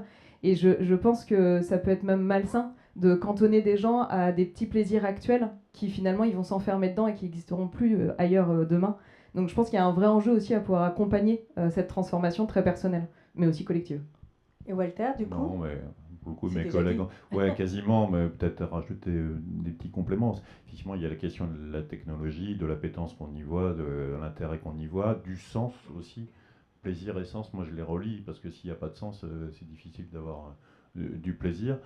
Tout dépend de la transformation, effectivement, de comment c'est amené aussi dans l'organisation. Et là, moi, je vois des réalités complètement différentes. C'est-à-dire qu'il y a des façons très descendantes ou quasiment une injonction à faire, à remplacer, parce qu'il y a une urgence aussi économique qui peut s'entendre aussi. Mais forcément, le perçu et la réalité des individus n'est pas forcément la même dans l'appréhension et l'usage de ces outils. Moi, ce que je vois aussi... et puis il y a aussi des gens très investis sur ces enjeux-là, en décalage avec leur organisation, c'est-à-dire qu'ils sont peut-être même plus en avance dans leurs envies par rapport à ce qu'on leur permet de faire. Et c'est pour ça aussi qu'on a monté ce collectif sur Nantes, c'est permettre à des acteurs qui sont en avance sur leur organisation de nous faire part de leurs envies, celles qu'ils peuvent réaliser ou celles qu'ils ne peuvent pas réaliser dans leur structure. Et ils ont un cadre aussi pour pouvoir l'exprimer. Donc ça, c'est des sujets que nous, pour le coup, on aime bien traiter. Donc là, on sent qu'il y a quand même une grande étape d'acculturation qui va être acculturation, nécessaire. et puis ça dit beaucoup sur aussi le cadre de l'organisation, de ce qui est permis et ce qui n'est pas permis. Et puis la façon dont les choses sont amenées. Est-ce qu'il y a une autre question? Je vois là-bas, il y avait une question. Monsieur? J'essaye de faire tous les coins comme ça. Merci. Bonjour, je m'appelle Patrick Félix, je suis cadre commercial dans une entreprise privée. Et j'ai une question en fait sur la remarque que vous faisiez sur la mise en place d'une gouvernance sur l'intelligence artificielle. Est-ce que ce n'est pas un peu utopique qu'une organisation de 800 collaborateurs ou de 50 collaborateurs, peu importe sa taille, ait la prétention, en fait, c'est nécessaire, hein, je suis d'accord avec vous, hein, sur la mise en place d'une gouvernance de l'IA, mais est-ce que ce n'est pas utopique qu'elle le fasse dans son coin, alors qu'on sait qu'il y a beaucoup d'éléments qui lui échappent finalement? Vous aviez parlé de la donnée et du périmètre en fait, sur lequel en fait, l'algorithme évolue. Ouais, donc là, on est aussi un peu sur notre ancrage local. Comment on fait ici, sur notre territoire? Est-ce qu'on crée une gouvernance que pour nous? Ailleurs, on l'ouvre? Qui veut se lancer? Alors, je me lance là-dessus. En fait, encore une fois, il y a plein d'outils différents. C'est des boîtes à outils. Il y a des outils qui sont très universels avec des serveurs américains ou des serveurs chinois ou des serveurs anglais, des serveurs français, mais qui sont mutualisés, etc. Mais il y a aussi beaucoup d'entreprises qui se développent des outils internes. C'est-à-dire qu'il y a des choses qu'on appelle les RAG, R-A-G. Le principe, c'est j'ai une documentation importante. J'ai fait ce qu'on appelle la gestion électronique de documents, la GED, depuis 15 ans. J'ai hiérarchisé mes documentations commerciales, j'ai hiérarchisé mes devis, mes archives, etc. Je travaille en prenant ces données-là et je vais installer dans mes serveurs en local, dans mon organisation, un moteur qui va pouvoir indexer, scanner et générer des choses à partir de mes propres documents. Je pense que ça, c'est l'avenir d'un bon nombre d'organisations, et il y a plein de gens qui le font. Hein. Quand on parle de RAG, La Poste le fait, toutes les banques le font, et le principe, c'est qu'un conseiller qui est derrière son guichet et qu'un client qui lui pose une question, et la question elle est posée en même temps à une IA qui est locale et qui va scanner dans toute la documentation de l'entreprise et qui va ressortir les données les plus pertinentes et pointer vers le bon document, la bonne info qui est dans une sous-partie d'un PDF qu'on avait un peu oublié. Je pense que ça, en termes de confort des salariés, ça fait partie des éléments qui sont rassurants. Petite histoire, l'école de design a été sollicitée en 2018, à l'époque ça s'appelait Pôle emploi, sur comment est-ce qu'on permet à un conseiller d'avoir ce genre d'assistance. Et le plus gros frein à l'époque, c'était l'acceptabilité. C'est-à-dire que comment est-ce que le conseiller accepte d'être accompagné, d'être aidé par une IA. Nous, on avait travaillé beaucoup sur l'expérience, donc ce qu'on appelle l'UX design, le design d'expérience du conseiller Pôle emploi. France Travail a sorti en fin 2023 et mis en place en 2024 un outil qui sort d'ailleurs en partie des travaux qu'on a fait avec les étudiants.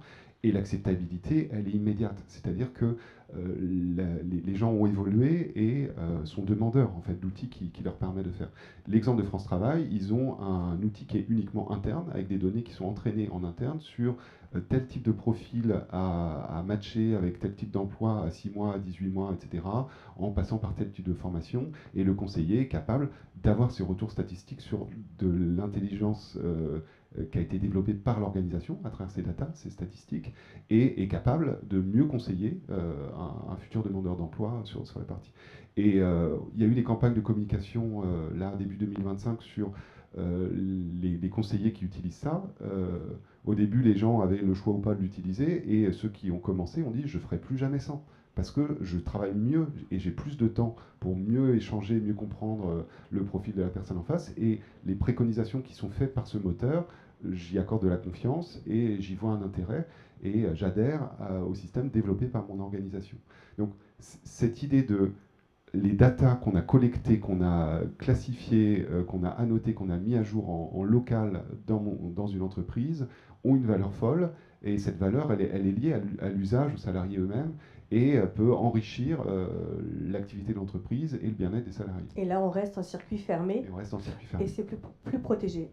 Simon, tu voulais réagir aussi? Ouais, si je peux me permettre. Alors, ce que tu présentes là, c'est effectivement un usage un peu plus expert de l'IA générative grand public en fait. Voilà, donc on met en place des systèmes et on rentre dans des petits projets un peu plus où il y a un investissement en temps et argent un peu plus important, même si les coûts diminuent, parce qu'en fait les systèmes d'agents c'est de plus en plus abordable dans les entreprises. Ce que je voulais rebondir sur ce que vous avez mentionné, faire les choses dans son coin quand on est une grande entreprise. Enfin, si je résume, c'était un peu le sens de la question. En fait, il n'y a pas peut-être de démarche en fait universelle sur la façon de faire. Mais vous êtes dans un service commercial. Vous êtes dans une grande entreprise, peut-être que le démarrage de la démarche d'aller sur de l'IA, c'est de se focaliser juste sur le service commercial en fait, et d'engager cette réflexion sur, je vais vous embêter encore avec la valeur, mais c'est quoi vos problématiques, où vous passez du temps, où vous avez pas de plaisir en fait dans votre travail, où vous exprimez pas en fait toute votre créativité. Voilà, c'est peut-être faut peut-être commencer par là. Ça, c'est une approche possible. Après, ça peut être aussi, ça on le vit dans le cadre de nos accompagnements au niveau région sur des gros acteurs qui en fait attaquent le sujet, ou s'emparent du sujet plutôt, par la direction en fait. Donc ils souhaitent y aller, ils entendent beaucoup de choses autour d'eux, et ils n'ont pas une vision très précise de ce qu'est l'IA et à quoi ça pourrait servir. Et donc là, en général, beaucoup de pratiques sont ainsi, et on va aller plutôt sensibiliser la direction, le CODIR, pour qu'en fait ils aient à peu près tous le même langage, la même compréhension du sujet, et après ça va permettre en fait d'aller dans les métiers, et en tout cas, je voulais aussi rebondir sur ce que vous avez dit tout à l'heure. Je pense pas qu'on impose les choses, ou en tout cas il ne faut pas imposer l'usage de l'IA. Il faut que ça vienne du terrain, et aujourd'hui beaucoup quand même alors c'est peut-être plus dans les PME, je sais pas, ça vient beaucoup plus du terrain que de la direction. En tout cas, la direction a tendance, je trouve, à des fois freiner ou à pas suffisamment s'impliquer, et donc en fait beaucoup d'usages sont en mode exploratoire et vont s'arrêter en fait, parce qu'il n'y aura personne pour prendre la décision d'aller plus loin après. Donc il faut être assez vigilant quand on engage cette démarche-là, que ce soit vraiment une volonté partagée de tout le monde en fait, et surtout de la direction. Anaïs, là-dessus. Ouais, et en même temps, je rebondis sur ce que tu dis, parce que sur le dispositif IA Booster de BPI, l'étude qui est sortie, c'est les entreprises qui s'approprient davantage l'IA et en font un levier de croissance. 50%, c'est celles qui sont impulsées par la direction. Et pour répondre à la question de gouvernance qui est posée, moi je pense que dans l'entreprise, et rebondir aussi sur ce que Simon dit, il faut une gouvernance IA pour en effet acculturer, et puis dans cette gouvernance avoir les métiers pour justement voir comment ça doit être intégré au sein de l'entreprise, pour quelles valeurs, et aussi pour limiter les risques. C'est-à-dire que quand on a cette gouvernance, ils mettent aussi le CSE, ils mettent la personne en charge de l'impact, parce que c'est aussi ça qui va permettre du coup de répondre du coup aux enjeux de l'entreprise de compétitivité, aux enjeux d'acculturation, et aussi aux enjeux sociaux et sociétaux. Et je pense qu'en fait chaque entreprise qui fait au moins 50 salariés, voire plus, devrait avoir sa propre petite gouvernance pour aussi mettre un cap et limiter les risques de l'IA aussi. Et c'est cette responsabilité aussi qu'on attend finalement de pouvoir avoir ce cadre référentiel, un peu d'usage qui donne un peu les codes, quoi, le cadre, ouais. Est-ce que, Claire, je pense. Oui, c'était juste pour rebondir sur cette histoire de gouvernance en interne, parce que l'exemple de France Travail, du coup, moi, avec ma coloration et mon expérience, mon premier réflexe, c'est de me dire, est-ce que cet outil-là, il va pas confirmer les biais? Tous les hommes vont être plombiers, toutes les femmes vont être infirmières, et c'est mon premier réflexe. Et je me dis peut-être que mettre en place une gouvernance IA dans une entreprise, c'est pas forcément un énorme truc hyper rigide qui doit se réunir tout le temps et perdre du temps. Est-ce que c'est pas aussi, quand on met en place un nouvel outil, avoir, comme tu le dis très bien, des représentations différenciées, avec une personne qui va être plutôt numérique responsable, avec une coloration environnement, l'autre sociétale, et qui va pouvoir apporter ses points d'attention en disant posons-nous la question au moment du développement, et pas dans 3 ans quand on se sera rendu compte que toutes les femmes vont vers du médical mal payé, quoi. Walter? C'est juste pour rajouter un petit truc. Je pense qu'il faudrait prendre le temps de discuter, de savoir ce que vous avez en tête derrière le terme de gouvernance IA. Je pense que ça prend des formes et des réalités très différentes d'une organisation à une autre. Et je pense que ce sera je parle devant Raphaël qui est devant moi, je pense que ce sera un très bon terrain de jeu pour des sociologues d'analyser comment se structurent ces organisations au sein d'une organisation, et je pense qu'on verrait des réalités très très différentes, des enjeux très différents, des sujets très différents à traiter. moi je le vois, on est en train de le vivre là dans notre organisation, c'est quand même une belle affaire de Allez, vas-y, dis. oui, de conflits, de points de vue, de prise de position, et c'est pas quelque chose qui est clé en main, c'est quelque chose qui se vit. C'est un cheminement, effectivement, c'est un peu comme notre Nantes des belles d'IA. Effectivement, au départ, on est un peu flippé, et puis on commence à s'approprier l'outil. Ouais, enfin, moi je te rejoins, Walter, effectivement, ça peut créer des conflits, des tensions, parce que en fait, tout le monde ne met pas forcément les mêmes mots sur cet outil, en fait, ou sur ces outils. Certains vont être encore au stade de la peur, ce qu'on disait sur l'étude de Nantes Débat de l'IA sur la première phase, il y en a qui sont encore là-dessus, en fait, qui n'ont pas franchi ce cap de la peur, du fantasme, de l'effet waouh, c'est trop bien.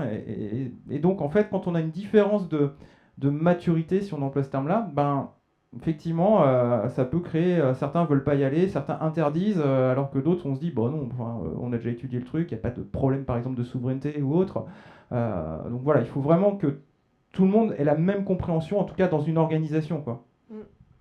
Et peut-être un soutien, du coup, un accompagnement pour avoir une vision d'ensemble et pas être trop biaisé par son point de vue, ses valeurs. Accompagnement, échange entre les entreprises, dans les groupes, dans les temps de parole comme aujourd'hui. Ouais, il faut profiter de tous ces temps-là, en fait. Ouais. C'est parce que c'est une vraie galère, comme tu dis, dans les organisations, parce que pour chaque profil, chaque point de vue. Voilà, et donc, il y a des biais où, par exemple, un entrepreneur va y voir énormément d'opportunités, d'aller vite, de faire des choses nouvelles, d'apprendre. Certains qui aiment les tableurs Excel et les tâches qui peuvent être automatisées vont y voir un frein. Ceux très engagés sur l'écologie vont se dire on fait n'importe quoi. Donc, il y a une réalité aussi. Les juristes en ont peur, les DSI ont peur des données. Bon, c'est une opportunité, mais il y a aussi beaucoup de risques. Et en effet, je pense que la culturation est clé pour que tout le monde partage un peu le même connaissance de qu'est-ce qu'est l'outil, qu'est-ce que fait l'outil, où sont les risques, quelle réglementation il y a aussi. Je pense que les entreprises devraient être plus au fait de l'IA Act, mieux comprendre comment il est encadré, mieux comprendre aussi comment ça se passe aux États-Unis, quelle IA générative il vaut mieux utiliser. Il y a beaucoup d'acculturation et de formation aussi pour taire un petit peu des craintes et des débats qui peuvent être un peu stériles dans les organisations. Alors, voilà, je repars par là, du coup. J'ai vu la main se lever plusieurs fois. Je vous laisse la parole, madame. Merci. Je travaille à la ville de Nantes et ma question n'a rien à voir avec mon métier. Mais je suis quand même intéressée pour revenir sur un sujet qui m'est cher, c'est notamment les risques de fracture numérique. On parle beaucoup d'acculturation depuis tout à l'heure. Pour autant, on sait qu'on n'est pas très bon parce que depuis que le numérique est arrivé, il y a eu cette première fracture numérique sur les outils qui sont chez nous, chez soi, etc. Et puis après, sur l'utilisation d'Internet. Et encore aujourd'hui, on peine pour un certain nombre de classes sociales et pour différentes raisons, économiques, générationnelles, tout ce que vous voulez, à mettre tout le monde dans le bain du numérique, de Internet. Vous l'avez dit, l'IA, ça va très vite. Donc en fait, comment on n'en reparle pas dans 10 ans pour dire « Ah, mince, troisième fracture numérique ». Ça revient sur nos fameux inactifs. Ah oui, je retends le micro. Je ne sais pas si c'est inactif. Être éloigné du numérique, ça nous concerne tous. En fait, effectivement, la vitesse, à un moment donné, on ne peut pas suivre toutes les évolutions. Donc on est tous potentiellement des prolétaires du numérique. Donc c'est pas une question de catégorie sociale. Alors effectivement, il y a des gens qui ont plus la chance effectivement de bénéficier de plans de formation, d'accompagnement, d'environnement stimulant, etc. Je pense qu'on a quand même la chance d'être sur un territoire nantais où cette question est vraiment prise à bras le corps et on a plein d'espaces et de forums. Si on s'intéresse à ces sujets, on peut quand même trouver de la ressource. Effectivement, je pense qu'il y a des trous dans la raquette.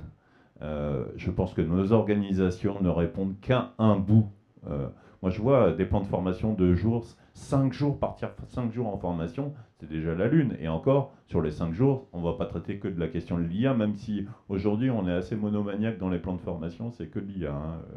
Mais un jour, ça passera. Mais ce n'est pas avec 2, 3, 4, 5 jours qu'on va suivre la vague. Donc, il y a un travail au long cours à mener sur les territoires. C'est les discussions qu'on a aujourd'hui avec Nantes Métropole, notamment. C'est comment on Il y a une question aussi des animateurs du numérique, je pense des cybercentres, etc. Est-ce qu'ils sont en phase avec les attendus des évolutions d'aujourd'hui apportées par les IAG? Est-ce qu'on est toujours centré sur des usages techniques? On est bien au-delà parce que ça pose une myriade de questions et qui n'ont rien à voir avec la technologie. On parle d'éthique, de transparence, d'organisation. On n'a parlé que de ça, en fait, aujourd'hui. On n'a pas parlé de technologie. Et ces sujets-là, il faut être en capacité de pouvoir les gérer. Et on ajoute beaucoup de couches de complexité avec l'IA, en fait. Donc, c'est comment on réduit cette couche de complexité, comment on traite de ces sujets dans toute la panoplie, dans la globalité. Bon, c'est un vrai sujet en fait de pédagogie. C'est comment on fait œuvre de pédagogie sur des territoires, peut-être en inventant de nouveaux modèles. Je pense qu'il y a de nouveaux modèles, et c'est ce qui nous a incité à monter ce collectif. Il y a de nouvelles façons d'appréhender le développement des capacités des citoyens. Alors moi, je pensais inactif dans le côté senior, évidemment. Mais effectivement, il y a peut-être pour les plus jeunes... Oui. Non, je voulais juste répondre sur la partie médiation numérique. Oui, il faut former les médiateurs numériques, mais encore faut-il qu'il y ait des médiateurs numériques. Parce qu'en fait, aujourd'hui, il n'y a plus de financement. Donc, s'il n'y a plus personne pour accompagner, on n'a personne à former. Arnaud, je vous laisse la parole. Oui, dans notre univers universitaire et vis-à-vis des étudiants, la fracture numérique, c'est quelque chose qu'on a bien été obligé de régler, de traiter en phase de crise sanitaire. Ça coûte cher, mais il fallait le faire. En revanche, s'agissant des IA génératives, nous, ça nous pose des questions en fait d'inégalité et des questions, oui, d'inégalité sociale face à l'accès, mais face à l'utilisation aussi. On a une chaire en fait de recherche et de pédagogie sur l'ouverture sociale qu'on a saisie d'ailleurs avec des collègues et des chercheurs pluridisciplinaires qui vont s'emparer de cette question, parce que on se dit si progressivement en fait il y a deux catégories d'étudiants, ceux qui sont accompagnés, sensibilisés, qui ont accès et qui s'engagent, et les autres, pour nous, ça ne va pas coller. Et service public de formation, on ne peut pas se permettre de laisser certains décrocher par rapport à une telle technologie. Donc ça nous questionne, d'autant que dans notre enquête aussi, on s'est aperçu qu'on a des étudiants qui ont accès à l'IA générative, mais à un abonnement payant. Donc qui ont la capacité et la ressource pour avoir accès à cela, qui crée aussi quand même une différence. Après, je suis aussi citoyen. Et moi, je me dis, mais depuis un moment, et l'accès à l'IA générative vient amplifier ça, il faut que les collectivités s'emparent de cette question. Je comprends que ça coûte, mais en effet, tout coûte. Mais à un moment donné, c'est des questions politiques, de choix. Mais il faut qu'il y ait des guichets pour de l'accompagnement des citoyens. Aujourd'hui, il y a tellement de personnes qui sont face à tout ce qu'il faut faire maintenant, tout ce qui est numérisé, qui sont en grande difficulté, qu'il faut, je pense, qu'il y ait ce type d'investissement indispensable. En tout cas, moi, je le réclame, mais en qualité de citoyen. Est-ce qu'il y a une autre... Oui, Florent, tu voulais rajouter ? Ouais, c'était important de souligner l'aspect payant, parce qu'on parle de fracture numérique. On parlait de fracture numérique avec 2 niveaux matériels et de connaissances d'usage. Là, il y a un 3e niveau qui est aussi coût des licences et coût des tokens pour générer des choses comme ça. Donc c'est vrai que ça rajoute un questionnement là-dessus. Alors on me dit que j'avais des questions derrière mon dos depuis tout à l'heure, que je ne les voyais pas. Je suis désolée. Alors je vous donne un micro du coup. Je vous laisse prendre la parole. Merci. Je voulais rebondir sur la question des fractures et sur un autre public, c'est les personnes en situation de handicap. Là encore, depuis des années, on a fait du numérique d'abord pour l'usage et après on a réfléchi à accessibilité. Et du coup, il a fallu refaire il y a encore un déficit majeur sur l'ensemble des outils. L'IA, à la fois, ça se voit sur la thématique de la santé, affiche des promesses pour, en tout cas, accompagner un certain nombre de handicaps, mais à côté de ça, peut être aussi, en tout cas pour l'IA générative, un nouveau facteur d'inaccessibilité. Donc voilà, est-ce qu'on va encore rajouter des problèmes dans les parcours des personnes en situation de handicap? Alors, je me permets de garder le micro parce que je suis quand même spécialisé dans la partie expérience utilisateur et puis interface. Et moi, je crois qu'au contraire, c'est une belle solution. En fait, il y a une partie de l'IA qui va créer ce qu'on appelle une interface naturelle, le fait de pouvoir parler sans connaître le langage de l'ordinateur, parler avec sa voix, parler avec des gestes. De plus en plus, il y a des processus qui permettent d'utiliser ce genre d'interface naturelle pour que ça s'implémente au sein même de logiciels existants. C'est-à-dire que l'IA va prendre le contrôle du logiciel à la place d'une souris, d'un clavier. Et pour tout ce qui est handicap moteur, c'est une porte vraiment grande ouverte pour faire ce qu'on n'a pas su faire sur les 15 dernières années, c'est-à-dire rendre finement accessibles les fonctionnalités pour des personnes à mobilité réduite ou à handicap moteur et cognitif. Donc là, je crois qu'au contraire, on va réussir à avoir plein de façons de rentrer de l'info et d'avoir des interactions. Et avant, il fallait, pour un public très ciblé, très particulier, parfois un seul individu, développer un truc extrêmement complexe pour que ça puisse marcher. Là, l'IA est déjà capable de le faire en apprentissage sur cette personne-là a telle capacité de communication, telle capacité cognitive, telle difficulté, et donc les signaux qui lui sont envoyés permettent de faire ça. Donc moi je suis plutôt enthousiaste sur cette partie-là. Je vais juste enchaîner parce qu'il y a une question du sociologue que vous avez tout à l'heure nommé, donc il a une question, et je vois l'heure qui tourne, et je voudrais qu'on arrive à peu près à... Merci. Alors tout de suite, je suis pas sociologue, moi, je suis économiste. Mais bon, je fais de la socio-économie, je fais du management. Non, je suis professeur à Nantes Université, à l'IA. Je voudrais juste témoigner sur la question des fractures numériques. Et après, j'ai quand même une question sur un élément, je trouve qu'on oublie. Ça fait 3 ans que j'enseigne les IAG à mes étudiants et je fais des expérimentations avec eux. Il y a quelque chose d'assez clair qui ressort à la restitution des travaux. C'est quand on évalue les étudiants, quand on est prof, il y a une forme de constante macabre qui émerge assez systématiquement. Il y a un tiers de très fort, un tiers de pas très bon, puis un tiers du paquet moyen. Là. Voilà, donc c'est une belle gaussienne. Avec les IAG, quand on les augmente, il y a quelque chose d'assez immédiat qui apparaît, c'est que ceux qui ne sont pas très forts deviennent un peu meilleurs en fait. C'est-à-dire qu'il n'y a plus de travaux qu'on rejette systématiquement parce que c'est hors sujet. Ça n'existe plus. Le paquet moyen, là, c'est ce que vous évoquez tout à l'heure, ouais, c'est bien moyennisé, donc il y a du bon, il y a du moins bon, mais globalement, ça nous fait du 12 même quand c'est augmenté à l'IAG. Par contre, ceux qui sont forts, ils deviennent vraiment super forts.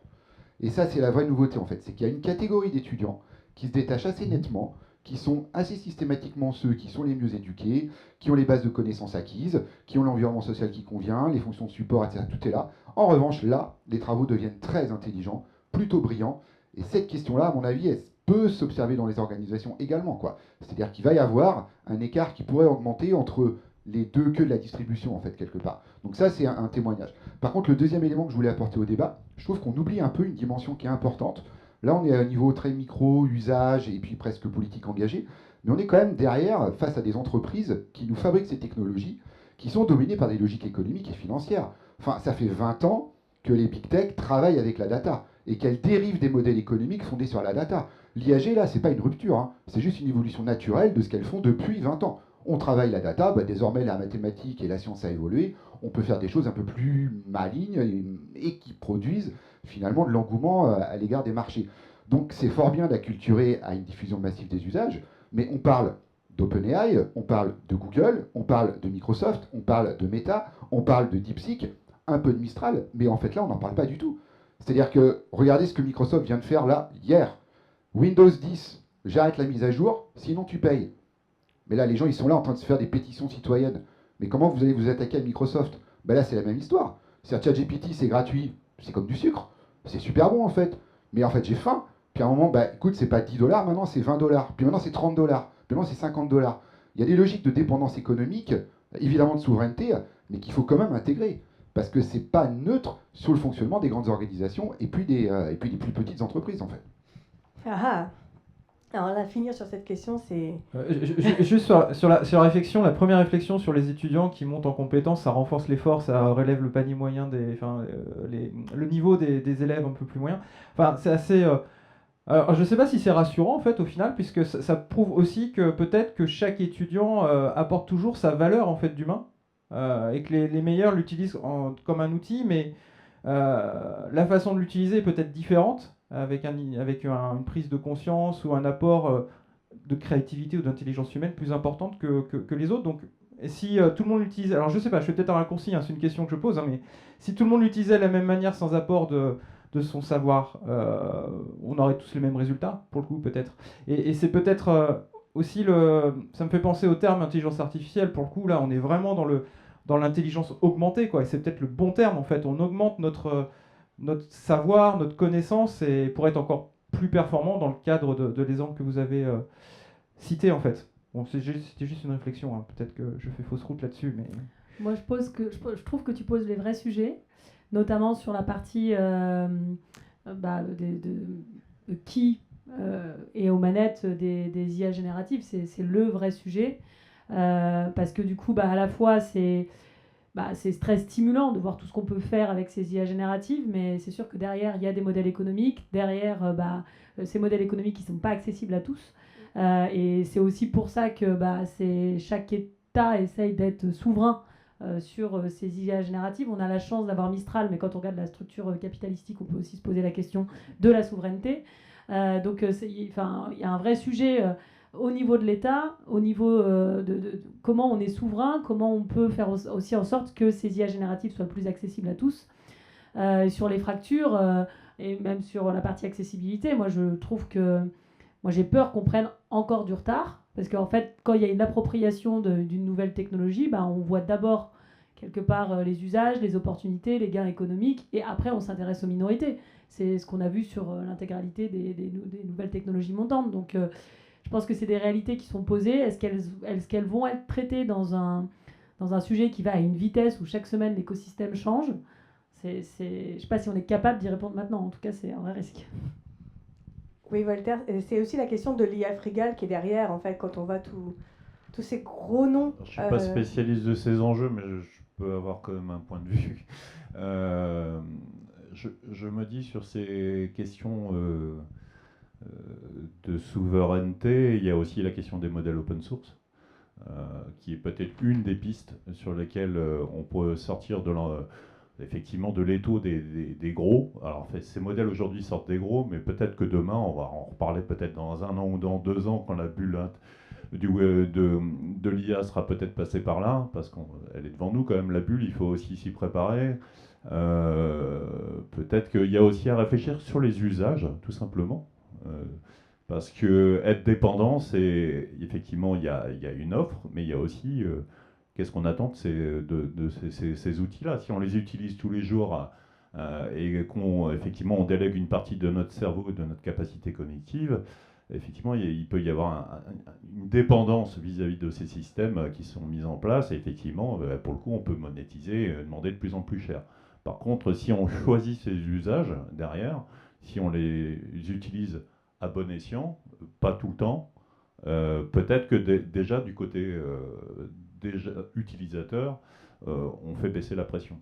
Donc je pense que c'est des deux côtés de la chaîne économique, pour le coup, et non pas sociologique, des deux côtés de la chaîne que la question de la valeur se pose. Et aussi donc de la dépendance. Et puis après, il y a peut-être un niveau là que j'ai peut-être du mal à penser, mais c'est que peut faire... Alors effectivement, la souveraineté se pose au niveau, on va dire, géopolitique, au niveau des continents, des États. Alors effectivement, on a la chance d'être dans un pays qui a l'air d'être assez bien doté, et qui en tout cas est dans la course au niveau développement des grands modèles de langage. Mais que peut faire des territoires peut-être régions ou métropoles, pour mettre en place des infrastructures pour des usages peut-être ciblés, ouverts à d'autres, et sur des modèles peut-être open source. Ça, c'est peut-être des sujets à poser sur la table. Je me permets un petit retour d'expérience sur ce sujet des modèles open source. Il y a marqué école de design sur mon autocollant, et qui dit design dit pas seulement génération de texte, mais aussi génération d'images, de représentation de formes, des choses comme ça. Il y a plein d'outils qui existent, qui sont plutôt mainstream. On a parlé de Midjourney, de Runway, c'est peut-être des noms que vous avez entendus. Donc on a des capacités dans un lieu à l'école qu'on appelle l'atelier numérique, à chacun de venir expérimenter et de faire avec ces outils qui sont sur un même modèle payant que ChatGPT. Mais on a aussi développé choisi des outils qui existent, qui sont open source et qui tournent sur nos machines. C'est-à-dire sur notre ordinateur, on fait tourner le modèle. Et pour faire des images de très haute qualité, il faut un gros ordinateur. Donc on a aussi acheté des parcs de machines et on développe les choses.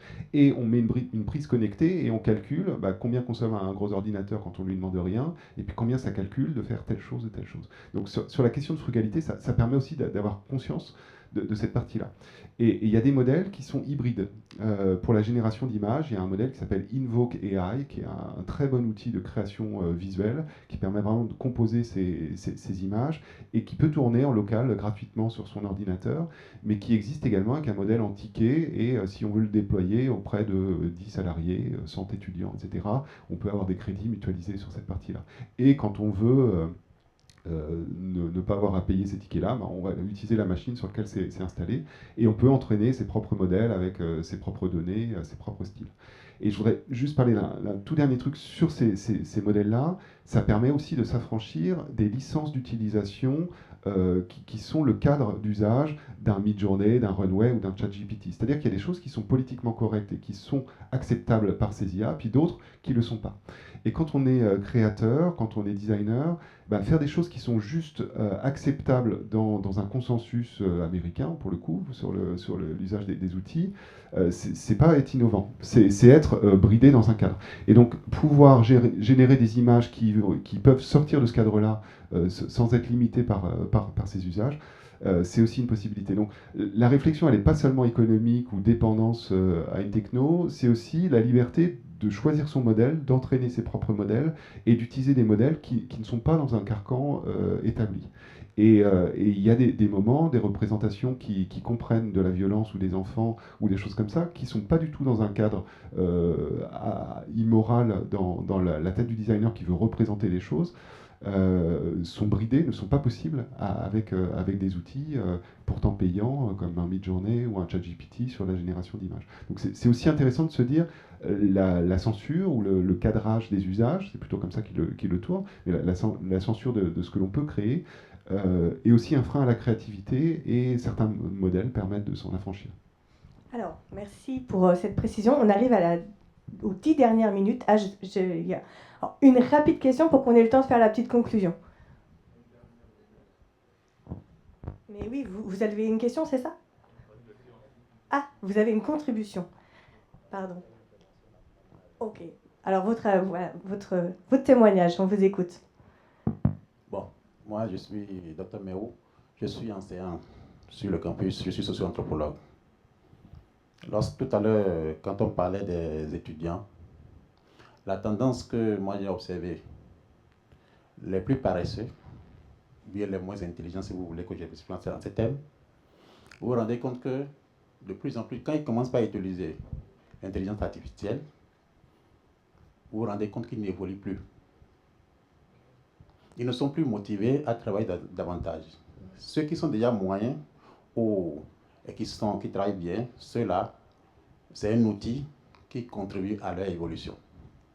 Mais les moins compétents, vous vous rendez compte qu'ils deviennent plus dépendants et plus paresseux. Et c'est un grand souci que nous avons.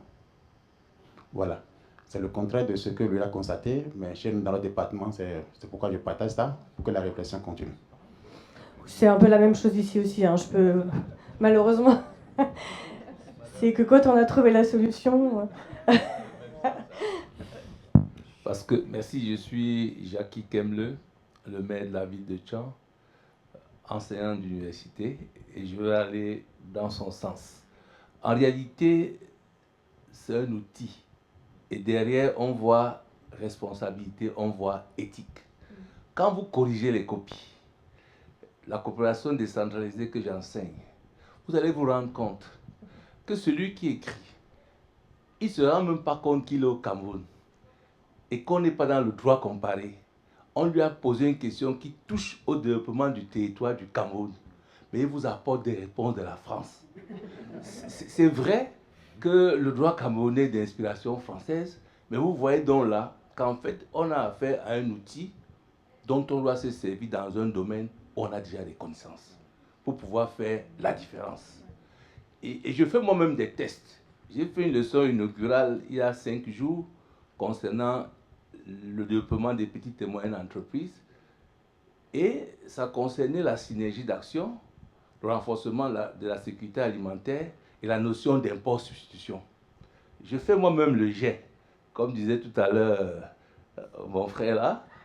Alors, je vois ce que ça génère et je vois qu'il y a des incongruités. Donc, si vous n'avez pas des petites notions et que vous vous servez abusivement, vous allez vous enfoncer. Évidemment, sur le plan économique maintenant, parce que nous utilisons ça, je suis le président du Centre technique agroalimentaire du Cameroun, au niveau des industries, on voit ce que ça apporte au niveau de la productivité, au niveau du gain du temps. Mais on encadre. Parce que si vous laissez, il y aura aussi une dérive. Mais maintenant, il y a un volet qui est celui, oui, on vous laisse utiliser ça gratuitement au début. Et après, vous devez payer, comme il a dit. Un matin, vous voyez, on dit, c'est fini, vous allez payer tant, vous n'avez pas d'argent. Ça pose donc un problème au niveau des États. Si on se rend compte que ça devient un outil fondamental, on doit donc revoir le modèle économique au niveau des entreprises, mais l'État peut prendre ça comme un élément de subvention. Vous voyez, aujourd'hui, quand la France se plaint sur le bœuf qui vient d'Espagne ou ce qui vient d'ailleurs, les États-Unis sont un pays qui subventionne leur économie. Les règles de l'OMC ne l'autorisent pas. Mais il ne faut pas être bête.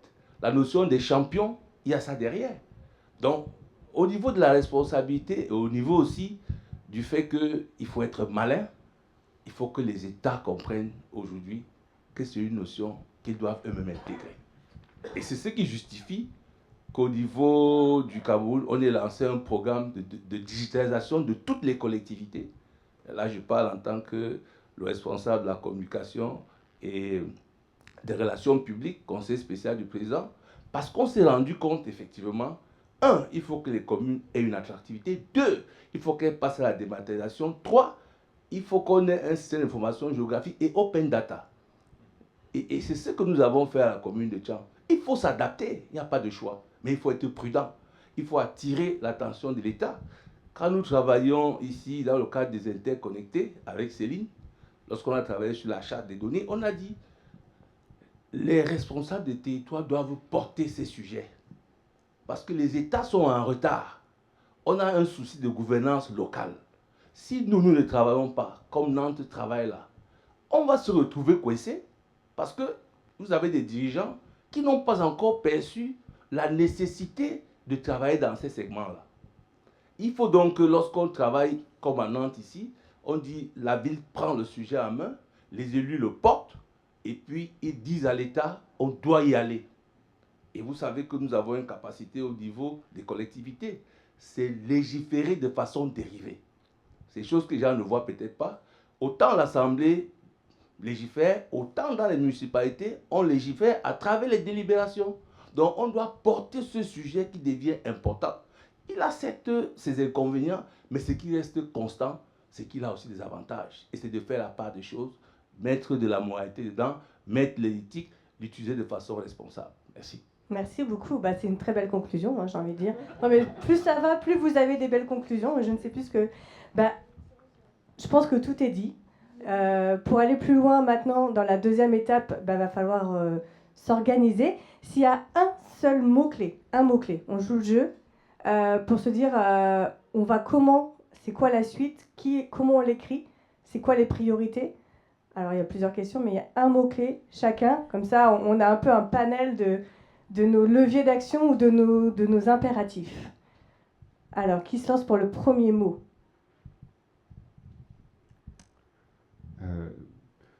Moi, je mettrais curiosité et critique en même temps, en fait. Soyons curieux, essayons et questionnons-nous sur l'usage.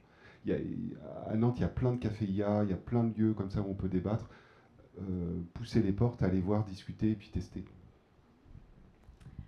Moi, je dirais 2 mots aussi. Je dirais curiosité et inclusion. Je pense qu'il faut qu'on soit curieux, qu'on s'approprie les usages, mais il faut en effet bien garder en tête l'inclusion et de ne pas laisser des personnes sur la touche. Ok. Moi, je dirais oui, enfin se former, en fait, enfin comprendre. Et puis, alors c'est plus qu'un mot, mais comment dire, ne pas se forcer en fait, ou en fait le faire pour de bonnes raisons. Enfin, aller vers l'IA pour de bonnes raisons et accepter de ne pas l'utiliser en fait. Voilà, accepter d'être à contre-courant en fait. L'agentivité, Ouais, garder voilà. le contrôle. Ouais, enfin, On ou s'en même sert. se dire non, j'en utilise pas parce que j'en ai pas besoin, parce que je peux très bien faire autrement et voilà. Ok. Claire? Bah, ça va aller un peu dans ce sens-là. Pour moi, ce serait plutôt équilibre. Équilibre entre l'utilité, l'environnement, l'outil que je vais choisir. Enfin voilà, vraiment prendre en compte tous les aspects du choix que je vais faire et quel équilibre je trouve là-dedans. Walter? Alors se former, oui, mais je pense en inventant de nouveaux modèles. J'ai un peu évoqué, mais pour nous, je pense que c'est faire alliance entre des professionnels et des gens qui sont investis sur ces sujets-là, avec des experts aussi. Donc c'est faire l'alliance des trois. Je pense qu'il faut se projeter sur le long terme et pas se former de façon ponctuelle. C'est un sujet qui engage tellement de choses. Et puis j'avais un deuxième sujet qui me vient bien sûr forcément de m'échapper. Formation, bon, on va rester là. Ah si, expérimenter. On a besoin d'expérimenter sur le territoire des choses nouvelles. On a évoqué cette question de souveraineté et que peuvent faire les territoires. C'est à nous de l'imaginer ensemble. Il y a des pistes effectivement autour des modèles open source. Est-ce que demain, imaginons ensemble un territoire qui dispose de fermes, de données, de contenu, de serveurs dédiés sur des usages qui font le bien commun. Est-ce que ça vaut pas la peine de s'y pencher? Ok, Arnaud? C'était un mot, Walter. Oui, toujours. Toujours. Vertige, je ne développerai pas et je vais utiliser en fait autant de mots que Walter pour une chose. Pour vous dire quand même que on est là dans un débat organisé dans la Halle 6 Ouest. C'est un bâtiment de Nantes Université qui est beaucoup utilisé pour ces rencontres citoyennes et pour justement accueillir du public, etc. C'est aussi un lieu de travail. Et certains dans les bureaux parfois se plaignent un peu du bruit que ça fait, mais nous on est ravis et très contents toujours d'ouvrir ce lieu à la société civile et que ce soit un lieu de débat, de confrontation d'idées, etc. C'est un lieu aussi de partage et d'ouverture de la connaissance, tout particulièrement là-haut, puisqu'en fait là-haut est installé, je vois son titulaire, Colin Delegara, professeur en informatique, une chaire UNESCO sur les ressources éducatives libres et l'intelligence artificielle, donc au service de l'ouverture de la connaissance. Et j'en dirai pas plus, je ne vais pas être plus long, mais c'est toujours avec un immense plaisir qu'on ouvre les portes. D'ailleurs, les portes sont grandes ouvertes toute l'année, donc vous ne pouvez pas accéder au laboratoire, au bureau, etc. Mais venez dans cet espace, il y a souvent des expos devant. Il y a eu le voyage à Nantes tout l'été dont une œuvre était installée là. Et en tout cas, on adore à Nantes Université ouvrir nos portes et faire en sorte que ce lieu aussi soit le vôtre. Voilà, merci. Merci beaucoup. Il est 10h30. Je pense que là, on va clôturer sur ces belles paroles. Merci beaucoup d'avoir assisté à ce deuxième Nantes débat de l'IA. On a exploré beaucoup de sujets. On a ouvert aussi beaucoup de portes à explorer. On se donne peut-être rendez-vous dans 1 an ou dans 2 ans ou dans 3 ans ou ailleurs. En tout cas, il y a encore 1000 choses à inventer ici à Nantes avec vous. Bonne fin de journée.